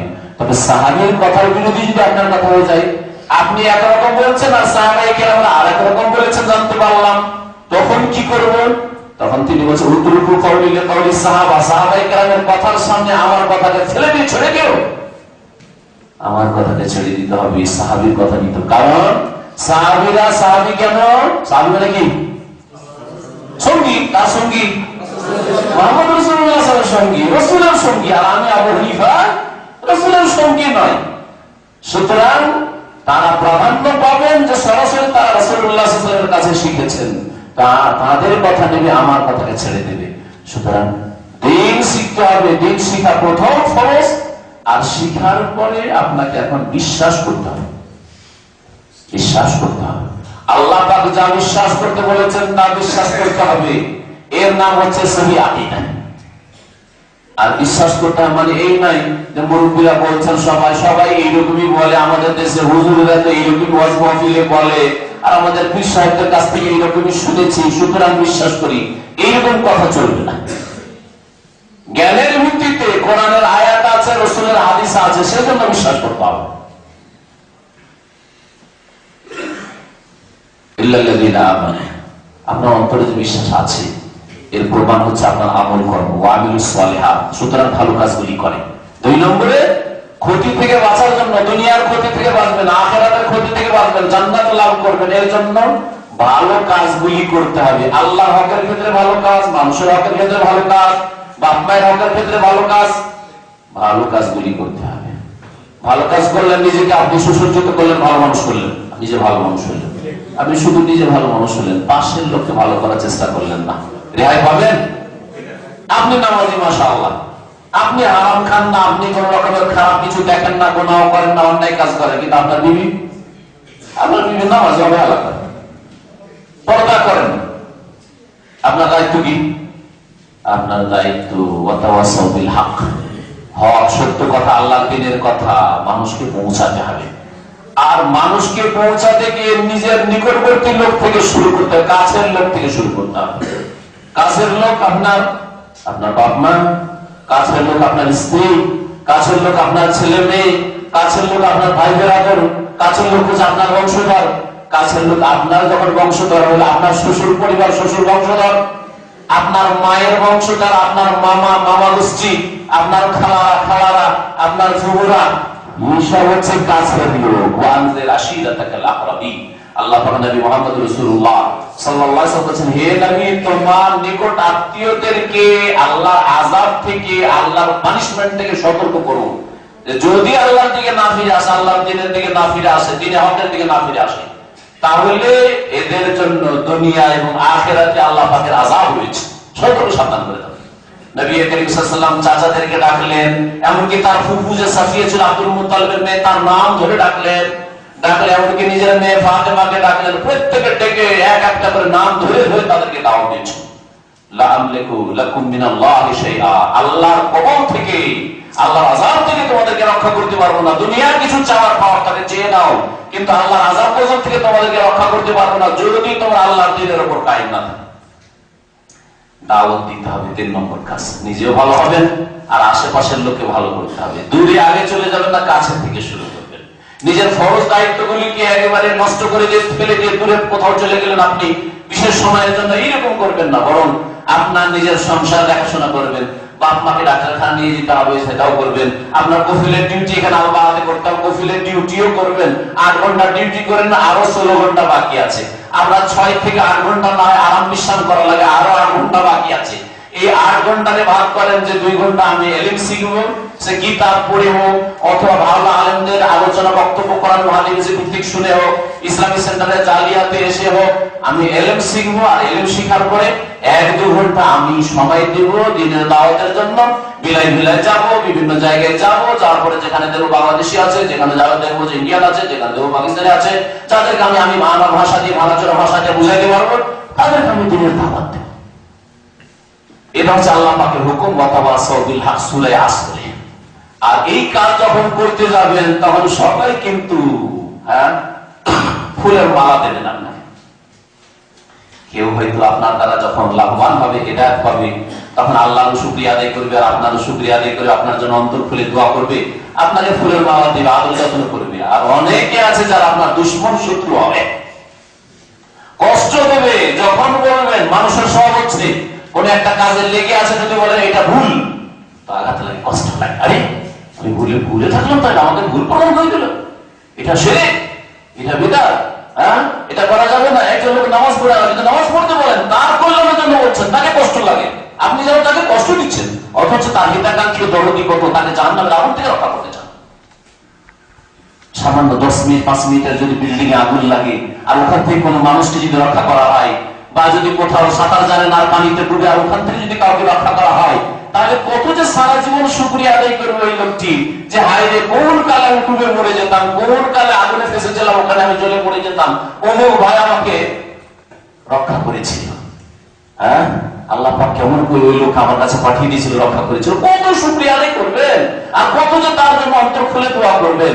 আর যে লোকটি জাহান্নামের চিরকালের আযাব থেকে আপনাকে রক্ষা করার জন্য তাওহীদের দাওয়াত দিল, সুন্নতের দাওয়াত দিল, নামাজের দাওয়াত দিল, ভালো কাজের দাওয়াত দিল, পাপ ছাড়তে বলছে, আপনার শত্রু না বন্ধু, কত হিতাকাঙ্ক্ষী চিন্তা করুন তো, তাহলে তার কত শুকরিয়া আদায় করা উচিত, কত কৃতজ্ঞ হওয়া উচিত চিন্তা করুন আপনি। কিন্তু মানুষের স্বভাব হচ্ছে যে মানুষ, অধিকাংশ মানুষের উপর শয়তান বিস্তার লাভ করেছে, যার ফলে ভালো মানুষদেরকে কষ্ট দিয়ে থাকে, ভালো মানুষদেরকে, যারা ভালো কথা বলে তাদেরকে কষ্ট দিয়ে থাকে। আল্লাহ সেই জন্য বলছেন, দেখো হক কথা যখন বলবে, তখন ছোট বাচ্চাকে যখন ওষুধ খাওয়ালে চিৎকার করে, ছটফট করে, খেতে চাই না, তারপরে মা বাপ মুখটারে ফেরে জবরদস্তি খাওয়ায়, এরকম জবরদস্তি খাওয়াইতে হবে, খাওয়ার মতো করে আপনাকে দিনের দাওয়াত পৌঁছাতে হবে, যাতে করে ভুল পথ থেকে ফিরে আসে। আর এই ক্ষেত্রে কষ্ট দিল, ছোট বাচ্চাটা দেখেছেন, বাবা যখন ওই রকম জবরদস্তি ওষুধ খাওয়ালো, তখন মা দিতে শুরু করলো, মাকে মারছে, বাপকে মারছে, তাই না? হ্যাঁ, কিন্তু ওই মারে মজা লাগে, ঠিক না? কষ্ট লাগে কি? আপনার ছেলেকে কোনো কিছু করেছেন জবরদস্তি, তখন আপনাকে মারছে বা আপনার স্ত্রীকে মারছে, ওই সময় হচ্ছে ছোট বাচ্চা, 2 বছর 3 বছরের বাচ্চার মারটা খেতে মজা লাগে, কোন খারাপ লাগে না। অথচ আপনাকে কোনো ভাই যদি মারতো, তার সাথে মারামারি করে নিতে না, ঠিক না? ওই ছেলে 18 বছর বয়সে যদি আপনাকে মারে, তাও তোকে বাড়িতে রাখবেন, আমি তাড়িয়ে দেবেন, তার চুপ করে দেবেন। কিন্তু 2 বছর 3 বছরের অবুঝ ছেলে যেহেতু মারছে, আপনাকে তো ভালো লাগছে, হাসছে না, আপনার স্ত্রী হাসছে, আপনাকে মারছে তখন, আর আপনার স্ত্রী মারছে তখন আপনি হাসছেন, ঠিক কিনা? হ্যাঁ, ঠিক তেমনই দাওয়াত দিতে যাবেন, অনেক লোকেরা কষ্ট দেবে, অবুঝ লোকেরা, ওই ছোট বাচ্চার মতো অবুঝ লোকেরা কষ্ট দেবে, তখন আপনি কষ্ট দেবেন না। আল্লাহ বলেছেন, ওয়াতাওয়াসাউ বিস-সাবর, তখন নিজের ধৈর্য ধারণ করবে, আর অন্য সাথী সঙ্গীদেরকে ধৈর্য ধারণের জন্য স্মরণ করাবে, বলবে তোমরাও ধৈর্য ধরো। সাবরান আলা ইয়াসির, নবী করিম সাল্লাল্লাহু আলাইহি সাল্লাম ইয়াসিরের বংশধর, ইয়াসিরের বিবি সুমাইয়া রাদিয়াল্লাহু তাআলা আনহা আর তার ছেলে আম্মার, তাদেরকে বলছেন তাদের উপর আযাব চলছে, শাস্তি চলছে কাফের মুশরিকদের পক্ষ থেকে মক্কাতুল মুকাররমায়। সেই দুর্বল জামানায় যখন রাসূলুল্লাহ সাল্লাল্লাহু আলাইহি ওয়াসাল্লাম দুর্বল ছিলেন, কথা বলতে পারছেন না, আবু জাহালের সামনে, উতবা সাহেবের আগে জালেম নেতাদের সামনে, তোমরা কি করছো? এটা মানুষের কাজ করছো। এইভাবে যে জুলুম চালাচ্ছ সুমাইয়ার উপর, আম্মার উপর, বেলালের উপর, সুহাইবের উপর, এই দুর্বল মুমিনদের উপর কি অপরাধ? চুরি করেছে, ডাকাতি করেছে, কথা বলতে পারছেন না। সান্ত্বনা দিচ্ছেন ওই সব লোকদেরকে যারা নির্যাতিত, যারা মার খাচ্ছে, যাদের রক্ত প্রবাহিত হচ্ছে আল্লাহ সন্তুষ্টির জন্য, তাদের কাছে সাবরান আলী ইয়াসির, এই ইয়াসিরের বংশধর, ধৈর্য ধারণ করো, সবুর করো, ফাইন্না মাওইদাকুম জান্নাহ, তোমাদের সাথে জান্নাতের ওয়াদা করছি, তোমাদের সাথে জান্নাতে দেখা হবে, ধৈর্য ধারণ করো। তো ভাইরা আমার, ধৈর্য ধারণ করতে হবে। বলছিলাম যে কেমন করে মুসলিম হবেন, এই বিষয়টা বলতে গিয়ে আমি এই সূরা আসরের কথা খুব সংক্ষেপে বললাম। এই চারটি কাজ করবেন, চারটি কাজ করবেন, সত্যিকার অর্থে মুসলিম হতে পারবেন। ঈমান, ঈমান প্রথম বিশ্বাস, এই বিশ্বাসের জন্য ইলম শিখা লাগবে। এই জন্য দ্বীন ইসলামের প্রথম যে আদেশ, সে আদেশ লা ইলাহা ইল্লাল্লাহ না, সে আদেশ মুহাম্মদুর রাসূলুল্লাহ না, সেই আদেশ নামাজ পড়ো এটাও না, সেই আদেশ শিরিক লা তুশরিকু বিল্লাহ, শিরিক করিও না আল্লাহর সাথে, এটাও সেই আদেশ ছিল না। প্রথম আদেশ ছিল কি? কোরআনে কারীমের প্রথম আয়াত বলেন তো দেখি। ইকরা, ইকরা মানে পড়ো। কি জন্য পড়ে মানুষ? শিখার জন্য পড়ে, জ্ঞান অর্জনের জন্য পড়ে। তাহলে ইসলামের প্রথম যে নির্দেশ সেটা হচ্ছে জ্ঞান অর্জন করতে হবে। কি সম্পর্কে জ্ঞান অর্জন করতে হবে? ইউরোপ কোথায়, আমেরিকা কোথায়, অস্ট্রেলিয়া কোথায়, আর বাংলাদেশ থেকে অস্ট্রেলিয়ার দূরত্ব কত কিলোমিটার, আর তারপরে কোন দেশে কত জনসংখ্যা, চীনের জনসংখ্যা কত, এগুলো শিখতে হবে। এগুলো আল্লাহ শিখতে বলেছেন ইকরা। তার সাথে আল্লাহ বলে ইকরা বিসমি রাব্বিকা, তোমার রবের নামের সাথে সম্পর্ক রেখে পড়াশোনা করো। এমন পড়া পড়ে যাতে রবের সাথে সম্পর্ক মজবুত হয়। আল্লাহর সাথে সম্পর্ক যার দ্বারা মজবুত হবে সেই পড়া পড়তে আল্লাহ পাক বলেছেন। সেটা হচ্ছে কোরআনের পড়া, কোরআনের শিক্ষা নিতে হবে, কোরআনের তাফসীর অর্থ বুঝতে হবে। আল্লাহ আপনাকে আমাদের সবাইকে কিন্তু সম্বোধন করেছে, এই কথাটা আমাদের দেশের মানুষরা বুঝে না। এই জন্য ভালো করে বুঝে নেন। আজকে কোরআনে কারীম শুধু তেলাওয়াত করার জন্য না, যে তেলাওয়াত করবেন আর নেকি নেবেন, তেলাওয়াত করবেন নেকি নেবেন। যেমন আমাদের দেশের মানুষরা মনে করে যে আলিফ লাম মিম পড়লাম 30 নেকি হয়ে গেল, জালিকাল কিতাব বললাম আরো অনেক নেকি হয়ে গেল, তাই না? এর এক খতম দিলাম, বহু নেকি হয়ে গেল। আর বহু নেকি হওয়ার পরে নিজে রাখলাম, মানে কাউকে বকশিয়ে দিলাম। এই আবার নতুন তরিকা, যেই তরিকা রাসূলুল্লাহ সাল্লাল্লাহু আলাইহি ওয়াসাল্লাম দিয়ে যান, যে নিজের মেহনত করার পরে আমি বকশিয়ে দিলাম। আমার টাকাগুলো কেন বকশান নাই? কোন মানুষ আছেন যে আমি 1 মাসের স্যালারি পুরোটা দিয়ে দিলাম, হ্যাঁ 2 মাসের স্যালারি দিয়ে দিলাম, তার বেলা তো 50 টাকা বের করা মুশকিল হচ্ছে, তাই না? কিন্তু নেকির ক্ষেত্রে কত অনীহা অভক্তি, নেকির প্রয়োজন নেই। সব পড়ে টুড়ে সবকিছু দিল, হ্যাঁ বসে দিল। জলসা ওয়াজ মাহফিল হলো, ওয়াজ মাহফিল হওয়ার পরে যা কিছু করলাম আবার তোমার নবীর পাকের রোজায় পৌঁছাতো, সবকিছু বসিয়ে দিল। কোথায় বলেন এগুলো কথা? কু আনফুসাকুম, নিজেকে আগে জাহান্নাম থেকে রক্ষা করতে হবে। আগে নিজের ব্যালেন্সের প্রয়োজন রয়েছে, নেকির ব্যালেন্স। ওয়া আলাইকুম, তারপরে পরিবার পরিজন। আল্লাহ পাক রব্বুল আলামিন বলেছেন, সুতরাং নেকিকে নিজের জন্য আগে রাখতে হবে, নেকিকে নিজের জন্য আগে রাখতে হবে। এটা হচ্ছে সুন্নাত তরিকা। সম্মানিত ভাইরা, কি বলছিলাম? যে ইলমের কথা, ইলম আগে শিখতে হবে। ইকরা বিসমি রাব্বিকা, এমন ইলম শিখতে হবে যে ইলমে আল্লাহর সাথে সম্পর্ক রাখে। আর আল্লাহর সাথে সম্পর্ক মানে আল্লাহর একত্ব, তাওহীদ জানা, এবং তাওহীদকে জানার পরে সেটা জীবনের প্রত্যেকটি ক্ষেত্রে কায়েম করা। ইকরা বিসমি রাব্বিকা প্রথম আল্লাহ পড়তে বলেছেন। আল্লাহ রাব্বুল আলামিন ইলমের জন্য, ইলম যে আল্লাহ পাকের কত বড় নিয়ামত, কোরআনের অনেক আয়াতে আল্লাহ পাক ইলমের কথা বলেছেন। তার মধ্যে সূরা রহমানে আল্লাহ পাক কি বলছেন? আর রহমান, তারপরে আল্লামাল কোরআন। আল্লাহ মানে কি? ইলম দিয়েছেন, ইলম যে একবার ইলম আসা। রহমান আল্লামাল কোরআন, খালাকাল ইনসান, আল্লামা, আবার আল্লামা, আল্লামাহুল বায়ান, হ্যাঁ আল্লামাহুল বায়ান, বাক শক্তি, বলার শক্তি আল্লাহ দিয়েছেন। বলবেন কোথায়? পেটে পুঁজি থাকবে তাহলে তো বলবেন, হ্যাঁ পেটে পুঁজি লাগবে, কোরআন হাদিসের পুঁজি লাগবে। আল্লামাহুল বায়ান। আল্লাহ পাক রব্বুল আলামিন এই ইলমের কথা ইকরা বিসমিতে 5 বার করে বলেছেন। আর মানুষ কলম দিয়েও শিখেছে, যেন ওখানে কলমের কথা বলেছে 5 বার করে। ইকরা বিসমি রাব্বিকাল্লাযী খালাক, খালাকাল ইনসানা মিন আলাক, ইকরা ওয়া রাব্বুকাল আকরাম আল্লাযী আল্লামা বিল কলম, আল্লামাল ইনসান। দুবার আল্লামা, দুইবার ইকরা, আর একবার কলমের কথা। 5 বার বিদ্যা অর্জনের জন্য আল্লাহ রাব্বুল আলামিন 5টি কথা বলেছেন। চিন্তা করতে পেরেছেন? আর সূরা রহমানে 2 বার করে শুরুতে তাহলে ইলম শিক্ষার গুরুত্ব মুসলিমদের জন্য কত জরুরি। এজন্য নবী সাল্লাল্লাহু আলাইহি ওয়াসাল্লাম বলেছেন তালাবুল ইলমি ফরিদাতুন আলা কুল্লি মুসলিম। ইলম শিক্ষা, যে ইলম দ্বারা আল্লাহকে জানবেন, আল্লাহ পাকের রাসূলকে জানবেন, আল্লাহ পাকের নাযিলকৃত দ্বীনকে জানবেন। উসুলে সালাসা, তিনটি মূলনীতি সম্পর্কে শাইখ বীর বাজ রাহমাতুল্লাহি আলাইহি একটি খুব ছোট্ট অত্যন্ত গুরুত্বপূর্ণ পুস্তিকা আছে, যে কিতাবের নাম হচ্ছে ইসলামের তিনটি মূলনীতি। তিনটি মূলনীতি আমার তিনটি কথাই বললাম। তার সম্পর্কে জানবেন, আল্লাহ সম্পর্কে জানবেন, আল্লাহ সম্পর্কে ইলম হাসিল করুন, সঠিক ইলম হাসিল করুন কোরআন এবং হাদিস ভিত্তিক। আর আল্লাহ রাসূল সম্পর্কে জানবেন আপনি, আর তার সম্পর্কে জানবেন আল্লাহ পাক যেই দ্বীন নাযিল করেছেন আল্লাহ তার রাসূলের উপর, সেই দ্বীন সম্পর্কে জানবেন। মারিফাতুল্লাহ এবং মারিফাতু দীনিহি ওয়া মারিফাতু রাসূলিহি, এই তিনটি জিনিস সম্পর্কে জানার জন্য আল্লাহ তাআলা প্রথম নির্দেশ দিয়েছেন। ইকরার নির্দেশ, কলমের কথা, আল্লামা তালিমের কথা আল্লাহ পাক বলেছেন। ইলম শিখার পরে তখন যা শিখলেন বিশ্বাস করলেন, যা শিখলেন শিক্ষার ভিত্তিতে, জ্ঞানের ভিত্তিতে, কোরআন এবং হাদিসে আছে এই জন্য বিশ্বাস করলেন। কোরআন এবং হাদিসে আছে যে দাতা কেউ নয়, এক আল্লাহ ছাড়া, আল্লাহ ছাড়া কেউ দিতে পারে না। কোরআন এবং হাদিসে এ কথা নাই যে গৌস কুতুব আবদাল আছে, ওলিয়া উলিয়া আছে, তারা দিতে পারে, এই কথা নেই। সুতরাং সেটা বিশ্বাস করি না। কোরআন এবং হাদিসে কোথাও আছে যে বিনা ওযুতে কারো নাম নিলে শরীরের পশম পড়ে যাবে? আছে নাকি? শুনেছেন আমাদের কাছে কিচ্ছা কাহিনীতে আর ওয়াজ মাহফিলে কার নাম নিলে শরীরের চুল পড়ে যায়? আব্দুল কাদের জিলানী, বড় পীরের নাম নিলে শরীরের পশম পড়ে। তাও কয়টা পড়ে? আড়াইটা পড়ে। তিনটাও পড়ে না, দুটাও পড়ে না, আড়াইটা পড়ে। এটা আমাদের কাছে মুসলিমরা বিশ্বাস করে, হিন্দুরা নয়। কারা বিশ্বাস করে? আমাদের মুসলিমরা বিশ্বাস করে। কোরআনে আছে, রাসূলের হাদিসে আছে, হ্যাঁ? আর বিশ্বাস করা যাবে না? বিশ্বাস করা যাবে। আব্দুল কাদের জিলানীর নাম বিনা ওযুতে নিলে পশম পড়ে যায়। আব্দুল কাদের জিলানী বড় না মুহাম্মদ রাসূলুল্লাহ বড়? মুহাম্মদ রাসূলুল্লাহর নাম নিলে কতটি পড়বে তাহলে?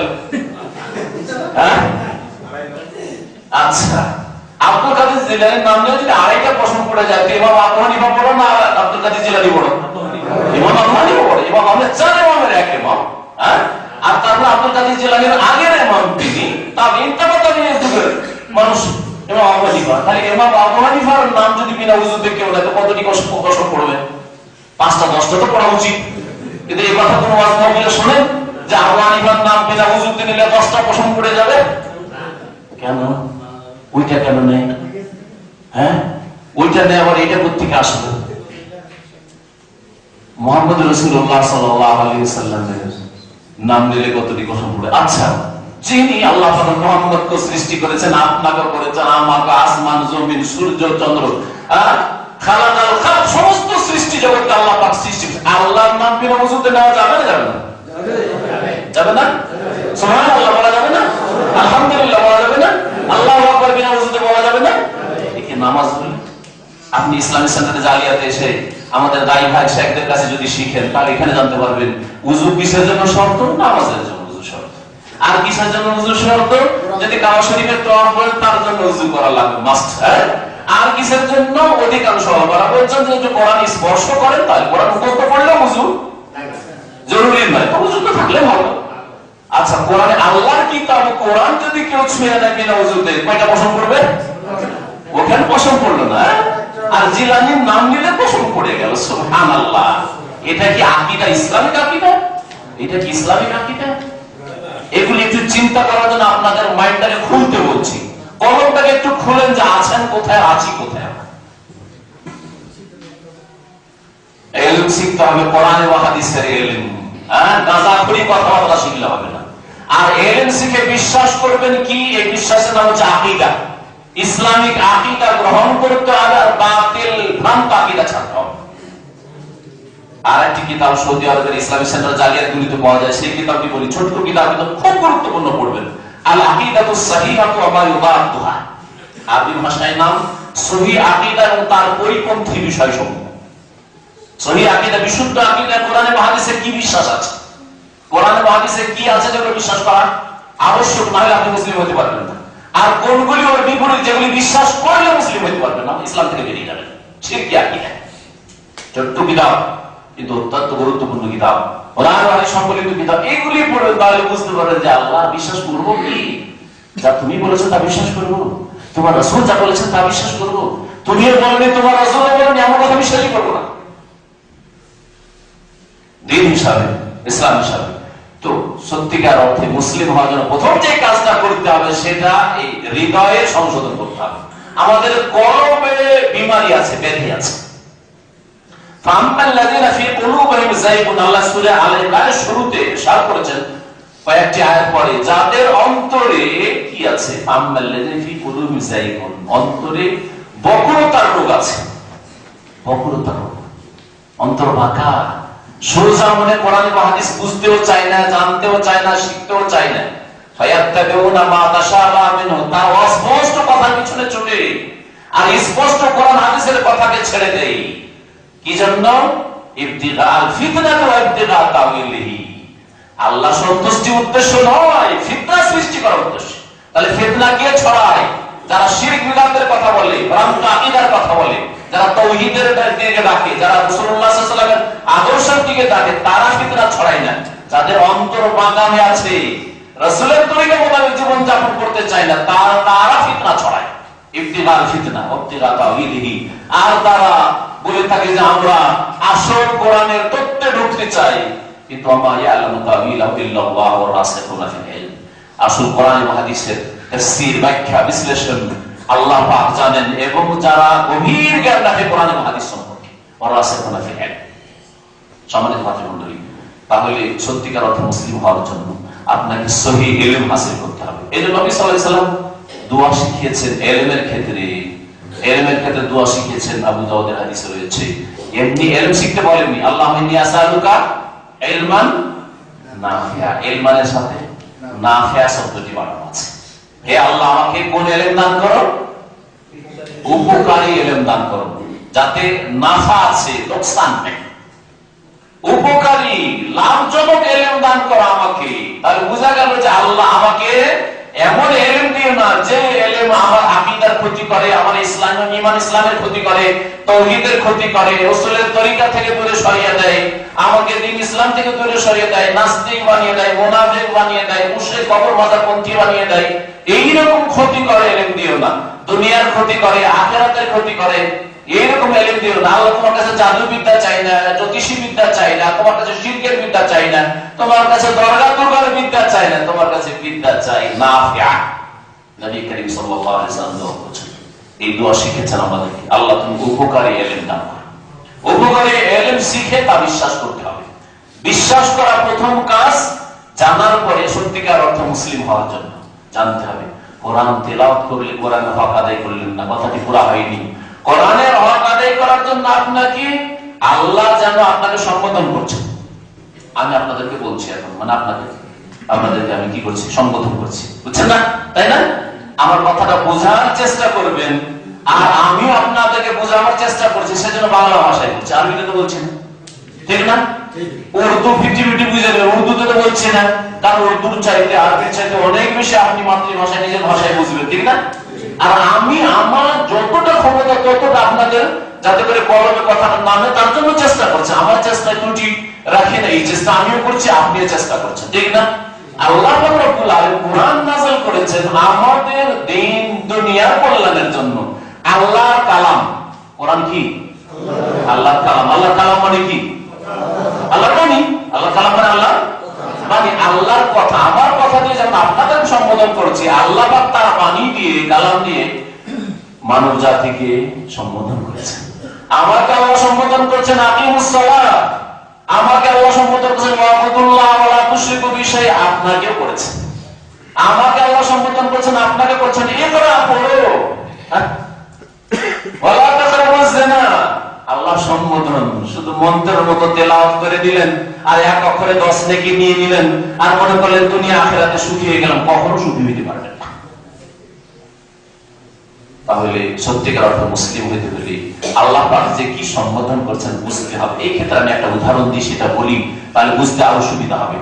যারা সরকারি প্রতিষ্ঠানে চাকরি করে, হসপিটালে চাকরি করে, আমরা দেখতাম যে ওদের ইংলিশ নোটিশ আসতো না। আজকাল কোম্পানিগুলো ইংলিশ নোটিশ দিয়ে দিচ্ছে ওয়ার্কারদের জন্য, কিন্তু আমরা দেখলাম যে আরবিতে নোটিশ গুলি আসতো, বা আপনার ওই কি বলছে যেটা কন্ট্রাক্ট ফর্ম, আপনি আমার কন্ট্রাক্ট ফর্ম কফিল দিচ্ছে আরবিতে লেখা, তাই না?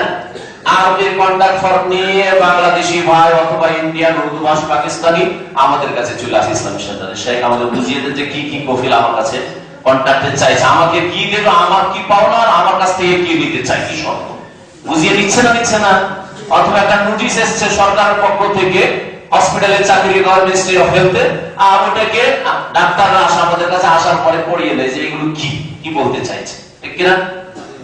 তাহলে কোম্পানির মালিক অথবা একটা সরকার অথবা একটা আপনার কফিল, তার একটা কন্ট্রাক্ট ফর্ম আনতে আপনি নিজে আরবি পড়ে দিল আপনার সামনে, কোরআনের মতো করে যে আরবিটা পড়ে দেয় আর সাথে সাথে সাইন করবেন না? বলবেন আমি তো অর্থ বুঝলাম না, আমি অর্থ আগে বুঝে নিই তারপরে সাইন করবো, কি পাবো না কি পাবো আর আপনি কি পাবেন আমি তো কিছু বুঝলাম না, বলবেন না? ঠিক না? তাহলে আল্লাহ রাব্বুল আলামিন আপনাকে কি দিতে চেয়েছেন আর আপনার কাছ থেকে কি চেয়েছেন? হে বান্দা, তুমি তাওহীদ দাও, তোমাকে জান্নাত দেবে, রাসূলের তরিকায় চলো, তোমাকে জান্নাত দেবে। এগুলো বুঝলেন না? বুঝার ফরজ নয়? আল্লাহ সম্পর্কে বুঝলেন না, আর কফিলের কন্ট্রাক্ট ফর্ম বুঝা আপনার জন্য ফরজ হয়ে গেল দুটো পয়সার জন্য, তাই না? এই যদি অবস্থা থাকে তো আমরা কি করে ফিরে আসবো?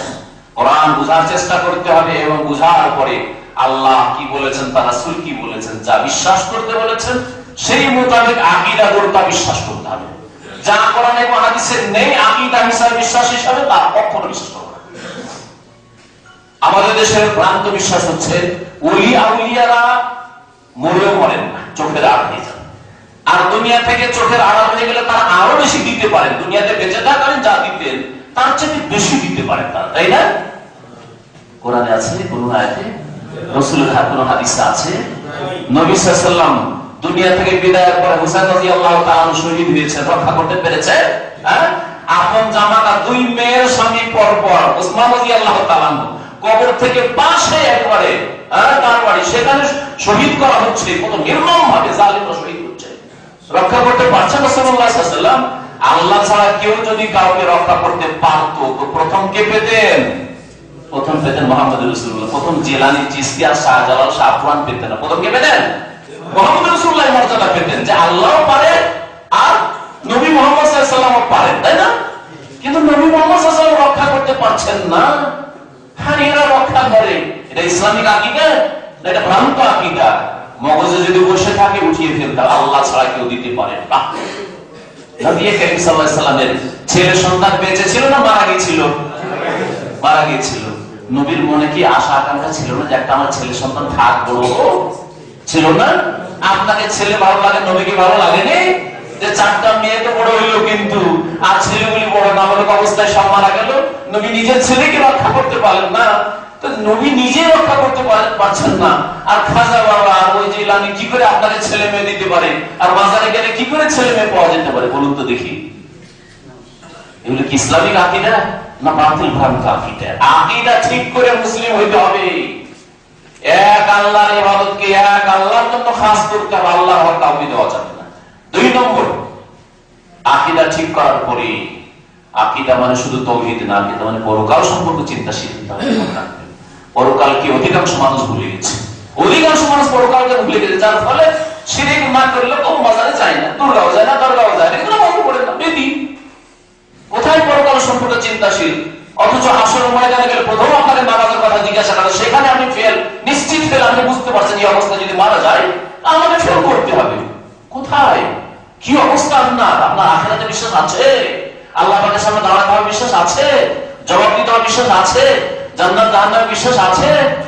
বিশ্বাস থাকলে আপনার কর্ম হইতো, নামাজ কখনো ছাড়তেন না, কখনো ছাড়তেন না। যুদ্ধের ময়দানে রাসূলুল্লাহ সাল্লাল্লাহু আলাইহি ওয়াসাল্লাম নামাজ ছাড়েন, আপনিও ছাড়তেন না, আর আপনি আরামসে বিছানায় ঘুমিয়ে নামাজ ছাড়ছেন, আর রাসূলুল্লাহ সাল্লাল্লাহু আলাইহি ওয়াসাল্লাম জিহাদে ময়দানে নামাজ ছাড়ছেন না, সাহাবায়ে কেরামদেরকে নিয়ে নামাজ পড়ছেন, দাইমে নামাজ পড়ছেন, এমন না যে কাজা করে পাঁচ ওয়াক্ত একসাথে নামাজ পড়ে, এরকম করছেন না। কোথায় রাসূলুল্লাহ সাল্লাল্লাহু আলাইহি ওয়াসাল্লাম, কোথায় আপনি? আর আপনি বলছেন যে আমি দুনিয়া আল্লাহ পাকের কল্যাণ চাই, আল্লাহ পাকের নিয়ামত চাই, বালা মুসিবত দূর হোক, আমার উপর থেকে দূর হোক, দেশের উপর থেকে দূর হোক, জাতির উপর থেকে দূর হোক, আর আখিরাতে কল্যাণ চাই, জান্নাত চাই, জান্নাত শুধু চাইলে হবে, সেই মোতাবেক কাজ করতে হবে। আকীদা ঠিক করার পরে আপনাকে ইবাদত ঠিক করতে হবে। মুসলিম জীবন হচ্ছে ইসলামী আকীদার নাম, কিছু জিনিস বিশ্বাস করার নাম, আর ইবাদতের নাম। আল্লাহ পাক যা ফরজ করেছেন অবশ্যই ইবাদত বন্দেগী আদায় করতে হবে। ইবাদত মুসলিম জীবনে যেই ব্যক্তি 5 ওয়াক্ত ইবাদত আদায় করে নিল, সেই ব্যক্তি অন্য কোন ইবাদত ছেড়ে দেবেন, মনে রাখবেন। আপনাদের জিজ্ঞেস করি, এমন কোন লোক আপনি দেখেছেন কি যে 5 ওয়াক্ত নামাজ পড়ে, ফজরের নামাজ জামাতে পড়ে, আর সেই ব্যক্তি চুরি করে? আছে এগুলো? বাঙালি সমাজ আছে এগুলো যে 5 ওয়াক্ত নামাজ পড়ে, ফজরের নামাজ পড়ে আর চোর? আছে? মদখোর আছে? ফজরের নামাজ পড়ে আর সেই লোকটা রোজা রাখে না, আছে এরকম? অসুস্থ হয়, আলাদা কথা, আল্লাহ তার ওযর কবুল করেছে, পাবেন না। তাহলে বোঝা গেল যে নামাজ ঠিক করে নিলে যাকাত ঠিক হয়ে যাবে। নামাজ যদি 5 ওয়াক্ত ঠিক করে নেন, রোজা ঠিক হয়ে যাবে। নামাজ ঠিক করে নিলে এই আলবাহাতে বসে আছেন আর 5 ওয়াক্ত নামাজ পড়েন আর হজ করছেন না, এইরকম বদনসিব আপনি পেতে পারেন না। বহু হাজি আছে বেনামাজি, কিন্তু 5 ওয়াক্ত নামাজ পড়ে আর হজ করে না বসে আছে, এইরকম হতে পারে না। নামাজ পড়লে ইন্নাস সালাতা তানহা আনিল ফাহশাই ওয়াল মুনকার, নিশ্চয় নামাজ মানুষকে অশ্লীল কথা কাজ থেকে, অন্যায় কথা কাজ থেকে বিরত রাখে। নামাজের মধ্যে এই গুণ রয়েছে। 5 ওয়াক্ত নামাজ ঠিক করেন, ইবাদত বন্দেগী যদি ঠিক করেন, আল্লাহ পাকের ফরজ ওয়াজিব ঠিক করেন, আর হারাম কাবিরা নাজায়েজ থেকে বেঁচে থাকেন, ইবাদতের জিন্দেগি, আকীদার জিন্দেগি, সহি আকীদা, ইবাদত সুন্দর করেন। আর তারপরে 3 নম্বরে সংক্ষেপে বলে দিই যে আপনার আখলাক চরিত্র ঠিক করেন, মুআমালাত ঠিক করেন, আদান প্রদান। আপনার কাছে অন্যরা যা পায় আদায় করবেন, আর আপনি যা পান সেটা ন্যায্য আপনি গ্রহণ করবেন। এটা হচ্ছে মুআমালাত, লেনদেন, আদান প্রদান। আপনার বাপ মার কাছ থেকে কি পায়, তাদের কি প্রাপ্য, আপনার স্ত্রীর কি প্রাপ্য আপনার কাছে, আপনার ছেলে মেয়েদের কি প্রাপ্য, হ্যাঁ, আপনার পাড়া প্রতিবেশীর কি প্রাপ্য, আপনার কফিলের মালিকের কি প্রাপ্য, এটা আপনি আদায় করবেন। আর আল্লাহ পাককে বলে, আল্লাহ গো, আমার কফিলের হক আমি আদায় করছি, ঠিকভাবে ডিউটি করছি, আমার বাপ মার হক আদায় করছি, আমার স্ত্রীর হক আদায় করছি, আমার ছেলের হক আদায় করছি, আমার হকটা তুমি পৌঁছে দাও, আমার হকটার সুব্যবস্থা তুমি করো। আল্লাহ পাক আপনার স্ত্রীকে ভালো করে দেবেন, আপনার হক আদায় করবে। আপনার ছেলে মেয়েদেরকে নেক করে দেবেন, আপনার হক আদায় করবে। আপনার বাপ মাকে ভালো করে দেবেন, জুলুম করে একটা ছেলেকে লিখে দিয়ে চলে যাবেন, আপনার হক আদায় করবে বাপ মা। আপনি যখন আল্লাহ পাকের ভয়ে মানুষের হক আদায় করবেন, তখন তারাও আল্লাহর ভয়ে আপনার হক আদায় করবে, তাদেরকে আল্লাহ পাক আপনার হক পৌঁছে দেবেন। নবী করিম সাল্লাল্লাহু আলাইহি ওয়াসাল্লাম এইরকম একটি উপদেশ দিয়েছিলেন যে তোমরা আদু মা আলাইকুম, তোমাদের উপর যে দায়িত্ব আছে সেই দায়িত্ব আদায় করে দাও। ওয়াসালুল্লাহ হাক্কাকুম, আর আল্লাহর কাছে তোমাদের প্রাপ্য তলব করো। আল্লাহ, আমার দায়িত্ব আমি পালন করে দিলাম, এখন তুমি আমার হক আমার কাছে পৌঁছে দাও। আমি আমার ডিউটি ঠিকভাবে করছি, আল্লাহ আমার বেতন তুমি ভালোভাবে পৌঁছে দাও। আমার হক, আমার ছুটি, আমার টিকিট, আমার দেশে যাওয়া, আল্লাহ তুমি পৌঁছে দাও।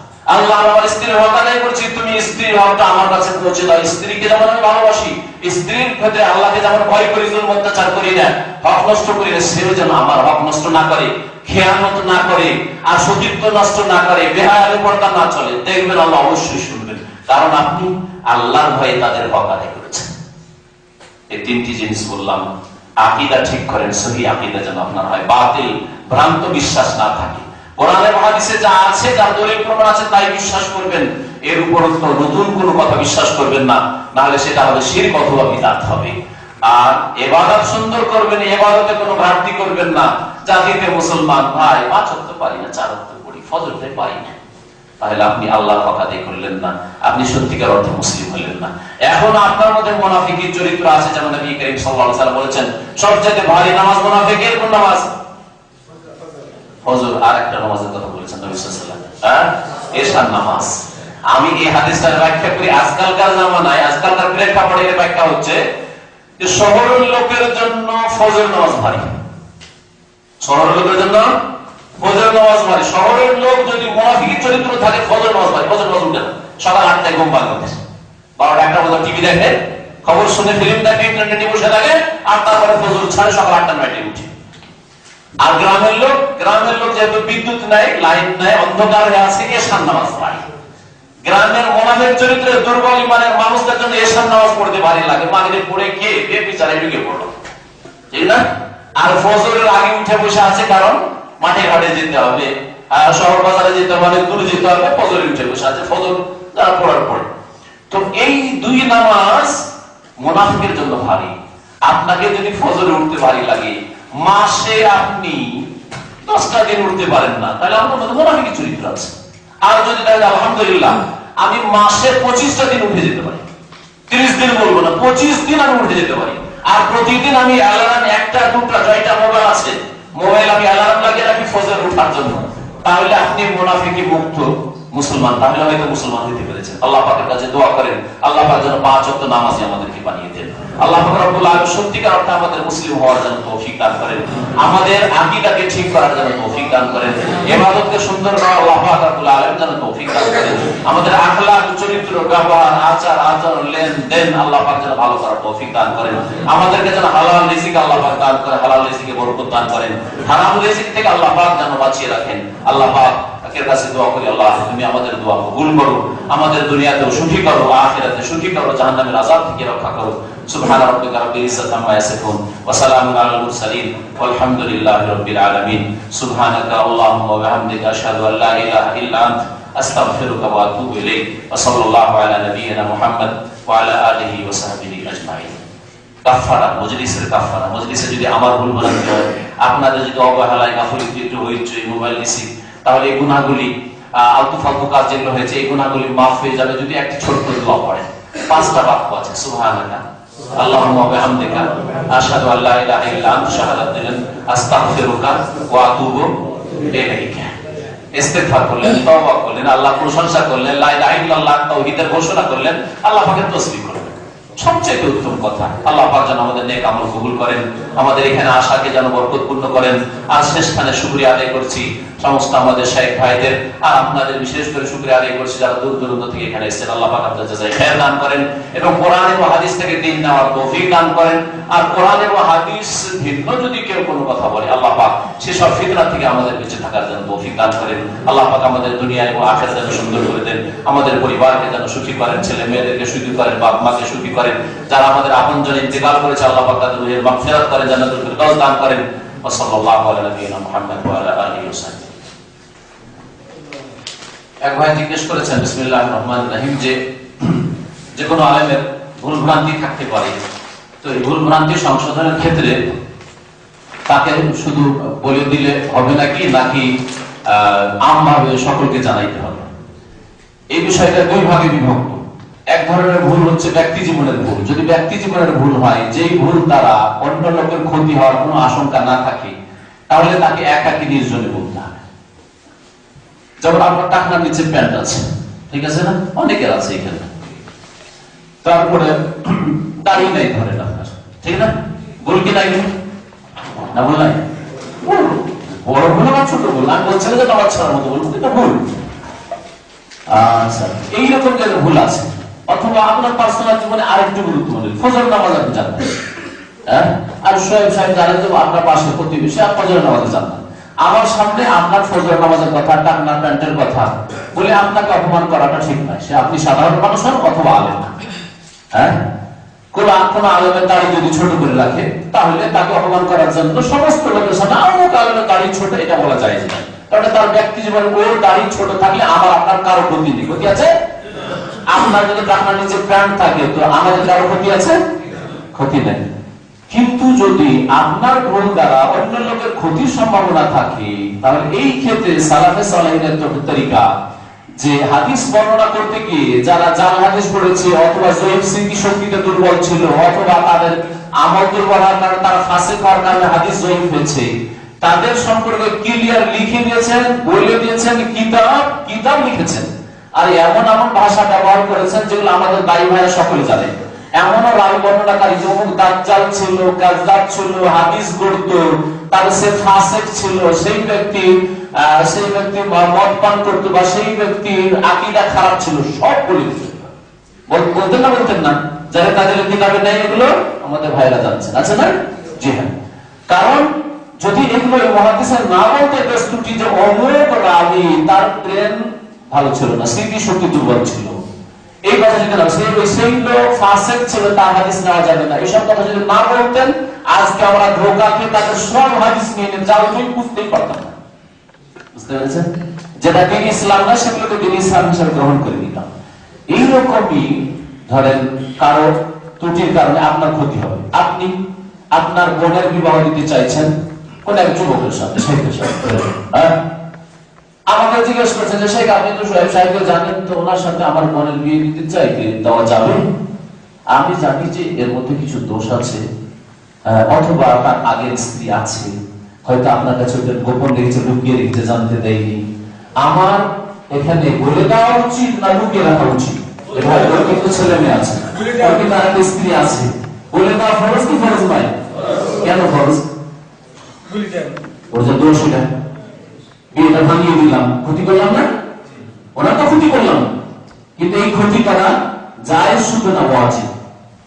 একজনের ক্ষতি করা, এর ক্ষতি করা জায়েজ, বা এর সম্পর্কে সমালোচনা করা, গীবত করা, দোষ তুলে ধরা, আপনাদের বলেনি লুকিয়ে রেখেছে, এটা খারাপ কাজ করেছে ওই স্ত্রী আছে, ছেলেটা আছে, এটা বলে দেওয়া ফরজ। কেন? না হলে আপনি ক্ষতিগ্রস্ত হবেন, আপনার বোনটা ক্ষতিগ্রস্ত হবে, আপনার গোটা পরিবার ক্ষতিগ্রস্ত হবে। জানলে আপনারা বিয়ে দিতেন না, কারণ এইভাবে দিয়ে আমাদের যে বিশৃঙ্খলা হচ্ছে, আপনি হয়তো বিয়ে দিতে চাইবেন না, আপনার মেয়ে বোনের জন্য আরো ভালো ছেলে কেন দেবেন আপনি, ঠিক না? অথবা তার আর কোনো দোষ আছে, শারীরিক কোনো অসুবিধা আছে, যেটা আমি গোপনীয় বিষয় আমি জানি, আর আপনি আমাকে জিজ্ঞেস করছেন, পরামর্শ চাইছেন, আল মুস্তাশার মুতামাম, তাহলে আমার বলা ফরজ কিনা? বলা যাবে না, বলা যাবে না? শুধু যাবে না তো জরুরি, যদি না বলি ভাই ছেলে ভালো বিয়ে দিতেন, অথচ না জানি যে শরীরে এর ভিতরে কোনো রোগ আছে, যে রোগে আপনার কোনো ক্ষতিগ্রস্ত হবে, তাহলে আমিও গুনাহগার হব, কেন করছেন না? ঠিক না? এ তো গুনাহগার হবে, আমিও গুনাহগার হব, কারণ আমি আয়াতটা লুকিয়ে রাখলাম।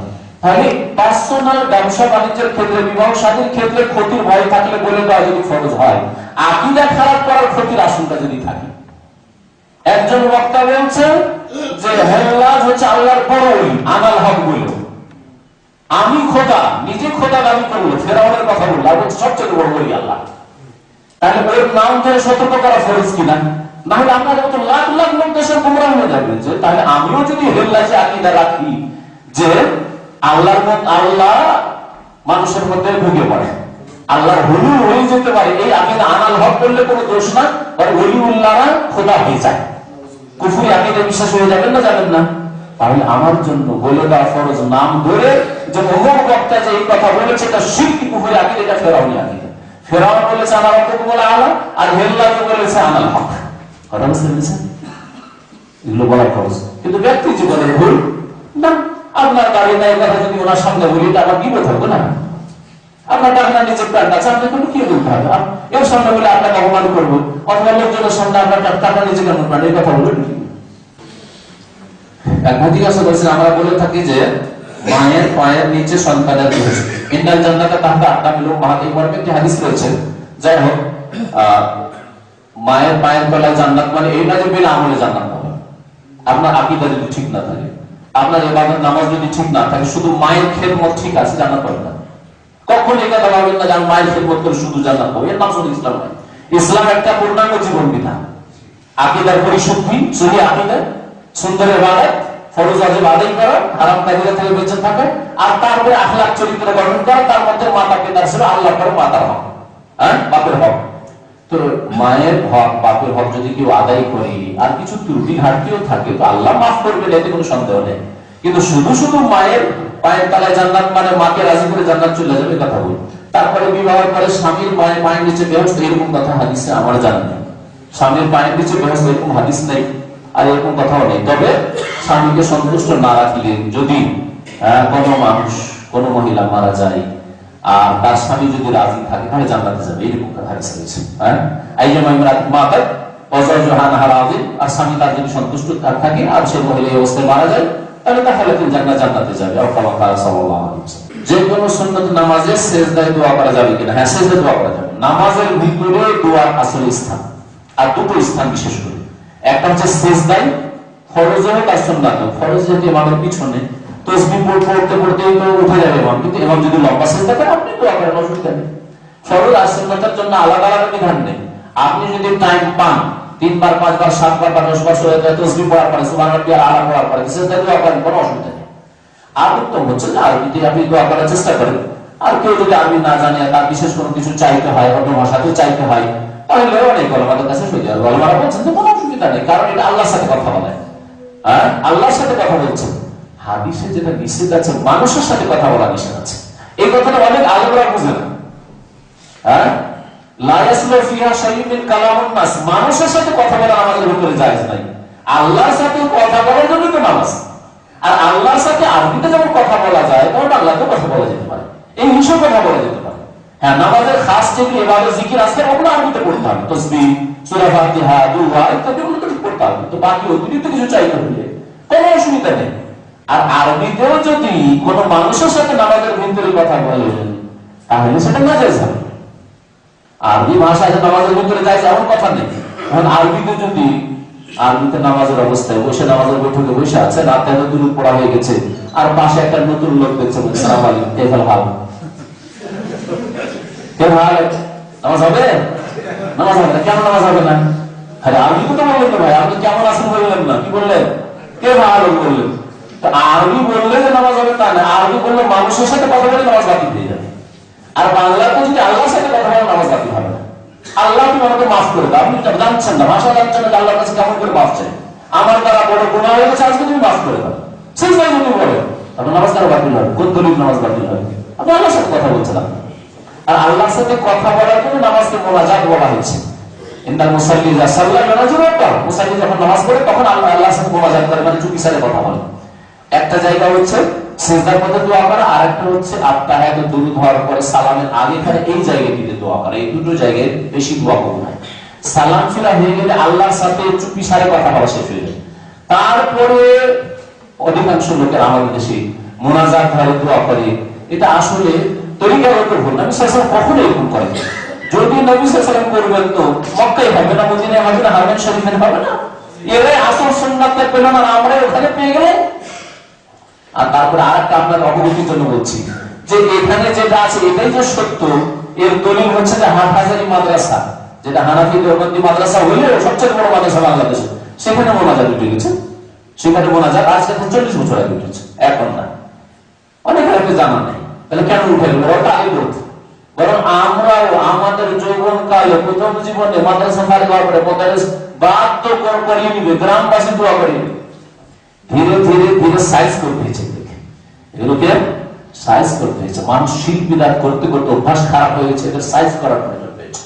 সহি আকীদার ভিত্তিতে এদেরকে ঠিকঠাক করতে হবে। আত্মঘাতী হামলা ইসলামে বৈধ কিনা? না, বৈধ নয়। আত্মঘাতী হামলা করা যায় না। যাতে আপনি শত্রুর উপর হামলা করবেন যে আমি মরে যাবো, এটা হচ্ছে আত্মহত্যা, নিজের আত্মহত্যা। যে ব্যক্তি এইভাবে আত্মঘাতী হামলা করে বলে আল্লাহর দুশমনকে মারতে যাচ্ছি, সেই ব্যক্তিকে আল্লাহ পাক দুনিয়াতে শাস্তি দিয়েছেন, এই শাস্তি, আর আখিরাতে এইরকমই আযাব দেবেন। এটা জায়েজ না, এটা হচ্ছে আত্মহত্যা করা।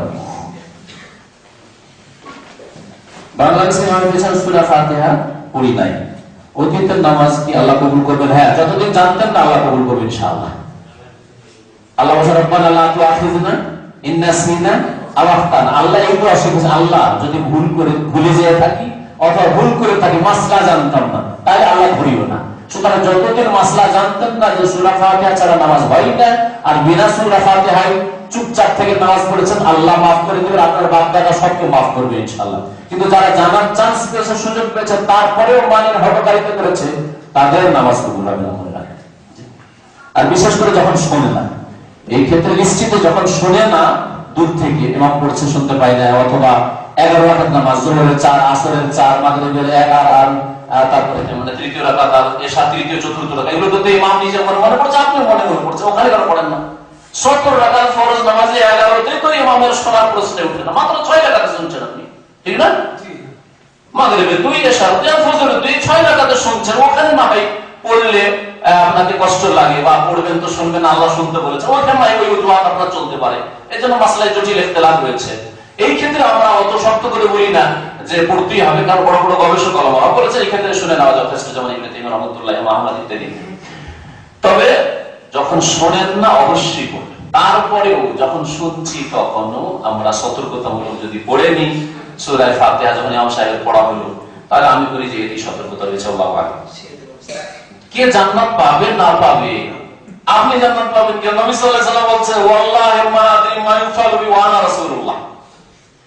নবী বলছে, আল্লাহর কসম করে বলছে, আমি জানি না যে মা আদরি, আমি জানি না মা ইউফালু, আমার যে কি হবে, ও আনা রাসূলুল্লাহ, অথচ আমি আল্লাহর রাসূল।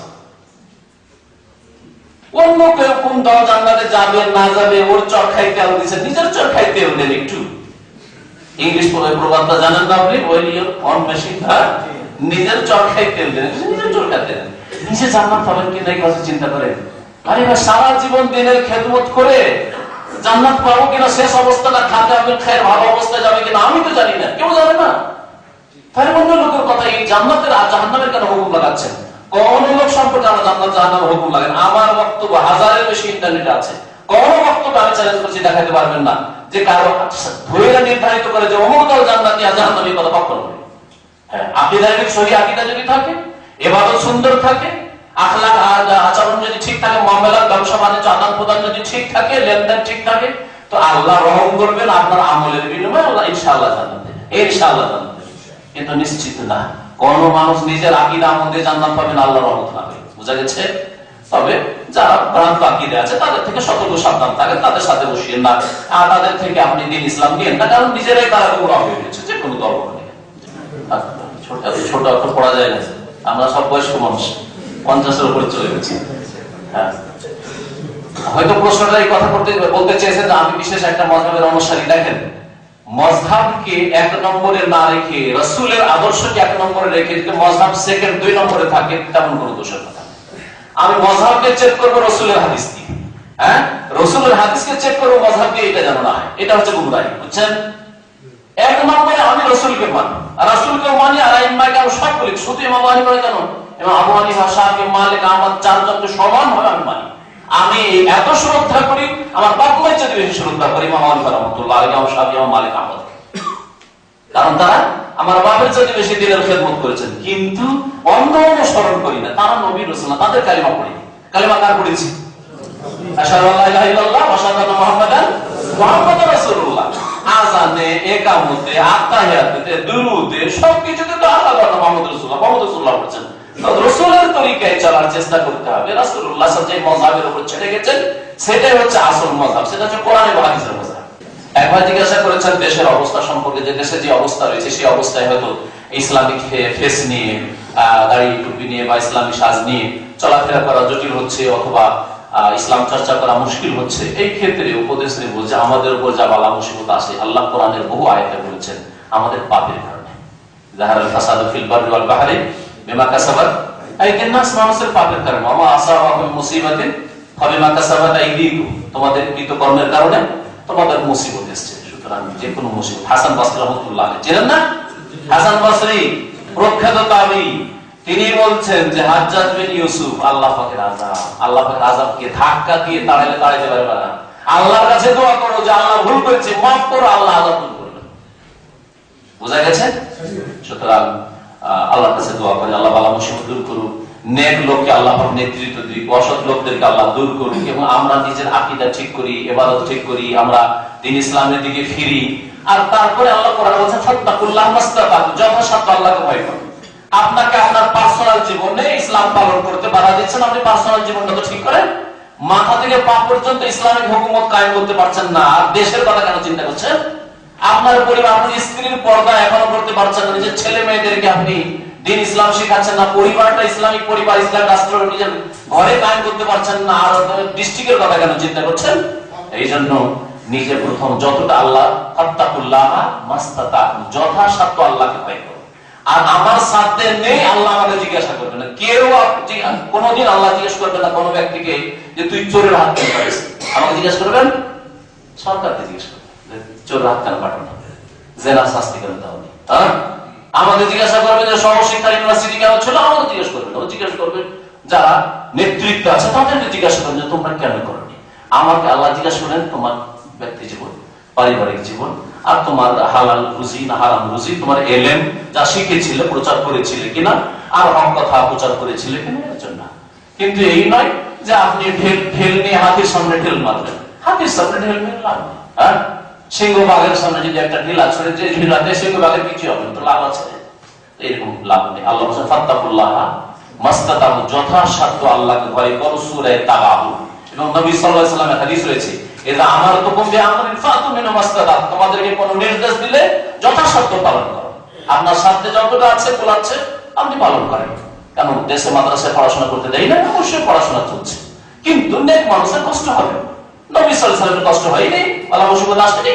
আমাদের নেক মানুষকে আপনি পেরেশান করতে পারে, দাড়ির জন্য পেরেশান করতে পারে, ইসলামিক ওয়ের জন্য পেরেশান করতে পারে। আপনি বলবেন যে দেখেন আমি আল্লাহ দিন শিখছি, আল্লাহ দিনের উপর আমল করছি, আর আপনাদেরকে আমি মনে করি না যে আপনাদেরকে অস্ত্র দিয়ে মারলে নেকি হবে, এসব কথা আমরা বলি। আমরা সন্ত্রাসী নাই, আমরা কোন মুসলিম, আপনিও মুসলিম, আমিও মুসলিম, আমি মুসলিমকে খুন করতে চাই না, এমনকি অমুসলিমকে খুন করা ইসলামে জায়েজ নাই যে এমনিতে মুসলিমকে খুন করবে, এটা ইসলাম জায়েজ করে নাই। সুতরাং আমি সেই ধারণা, ভ্রান্ত ধারণাই, সে বাংলা ভাষার ধারণায় বিশ্বাসী না, স্পষ্ট বলে দেন, আর তারপরে আল্লাহর কাছে মদত চান, আল্লাহ মদত করবেন।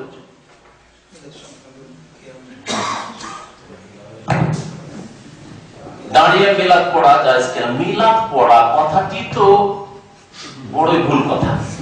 মিলাদ মানে জন্ম তারিখ, মানে জন্মবার্ষিকী, আর পড়া মানে পাঠ করা।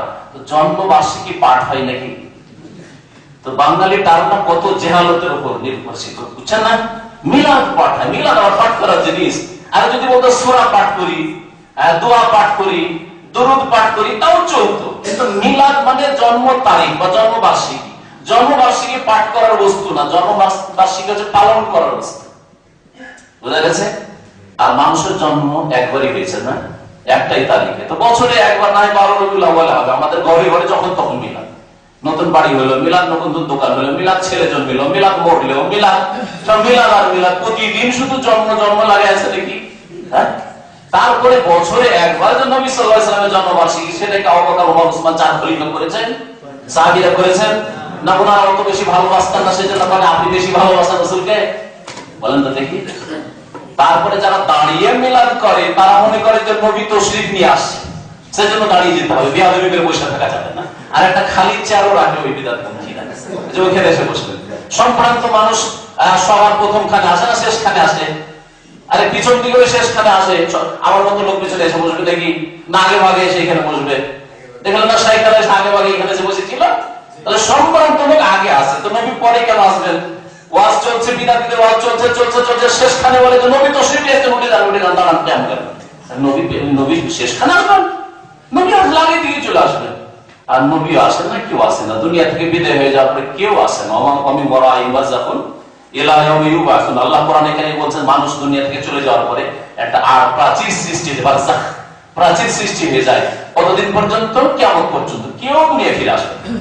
আপনি যে বাপকে স্বপ্ন দেখেন আর মাকে দেখেন, তো জিন তার সুরত ধরে এসছে, আপনার বাপ মা কখন আসে? এই ভ্রান্ত ধারণা দূর করে কেউ ফিরে আসতে পারে না, কোনো আলেম ফিরে আসতে পারে না। রাসূলুল্লাহ সাল্লাল্লাহু আলাইহি ওয়াসাল্লাম, আল্লাহ পাক আপনার স্বপ্নের জগতে দেখাচ্ছেন, যদি আসল রূপে দেখেন, কিন্তু আপনি জানবেন কি করে যে এটাই রাসূল? তো মিথ্যা বলতে পারেন, আপনি তো দেখেনি রাসূলকে। সাহাবী দিনে দেখছেন রাসূলকে, রাতে যদি স্বপ্ন দেখেন, তাহলে সাহাবী নিশ্চিত বলতে পারে আমি রাসূলুল্লাহকে দেখলাম। কিন্তু আমি বলতে আমার কি করে বলবো যে এই হাদা মাহমুদ রাসূল, এটা রাসূলুল্লাহ? আমি তো রাসূলুল্লাহকে দেখিনি। হতে পারে যে খুব সুন্দর আকার নিয়ে, লেবাননি সেজে, আর প্যালেস্টাইনে সুন্দর শরীর নিয়ে এসে বলছে আমি মুহাম্মদ। শয়তান তো বলতে পারে। তাহলে আমি দেখলে, আপনি দেখলে নিশ্চিত না, কিন্তু সাহাবী দেখলে নিশ্চিত। যে মান রাআনি ফিল মানামি ফাকাদ রাআনি, যে আমাকে স্বপ্নে দেখলো সে আমাকে দেখলো। কারণ শয়তান নবী সাল্লাল্লাহু আলাইহি ওয়াসাল্লামের রূপ ধরতে পারে না, অন্য রূপ ধরে এই কথা বলতে পারে না যে আমি মুহাম্মদ, এই কথা বলতে পারে। এটা বলেননি নবী সাল্লাল্লাহু আলাইহি ওয়াসাল্লাম, বুঝছেন না? অন্য রূপ ধরে এসে বলতে পারে যে আমি মুহাম্মদ বলছি। যেমন গোলাম কাদিয়ানী বলে আমি নবী হয়েছি। হ্যাঁ, বাংলাদেশে মেহেদি দাবি করেছিল কিছুদিন আগে এক বেদিন। হ্যাঁ, তো এইরকম অনেকে মিথ্যা নবী বা এই রাসূল হওয়ার দাবি করতে পারে অন্য রূপ ধরে, কিন্তু নবীর রূপ ধরে আসতে পারে। জাযাকুমুল্লাহ খাইর, ধন্যবাদ আপনাদের। আল্লাহ পাক ভালো করুন, দুনিয়া আখিরাত আল্লাহ পাক ভালো করুন, আল্লাহ কবুল করুন। আজকে আমাদের আলোচনার শেষ পর্যায়ে আলহামদুলিল্লাহ আমরা যে কথাগুলো কোরআন এবং সুন্নাহ থেকে শুনলাম স্বচ্ছভাবে, আমি প্রতিটি ভাইয়ের কাছে বিনীতভাবে অনুরোধ জানাবো, কোরআন এবং সুন্নাহ ভিত্তিতে যে আলোচনাগুলো আমরা শুনলাম, আল্লাহ রাব্বুল আলামিনের কাছে তৌফিক কামনা করি আমরা যেন সেই অনুযায়ী আমাদের জীবন পরিচালনা করতে পারি। আল্লাহ সেই তৌফিক দান করেন।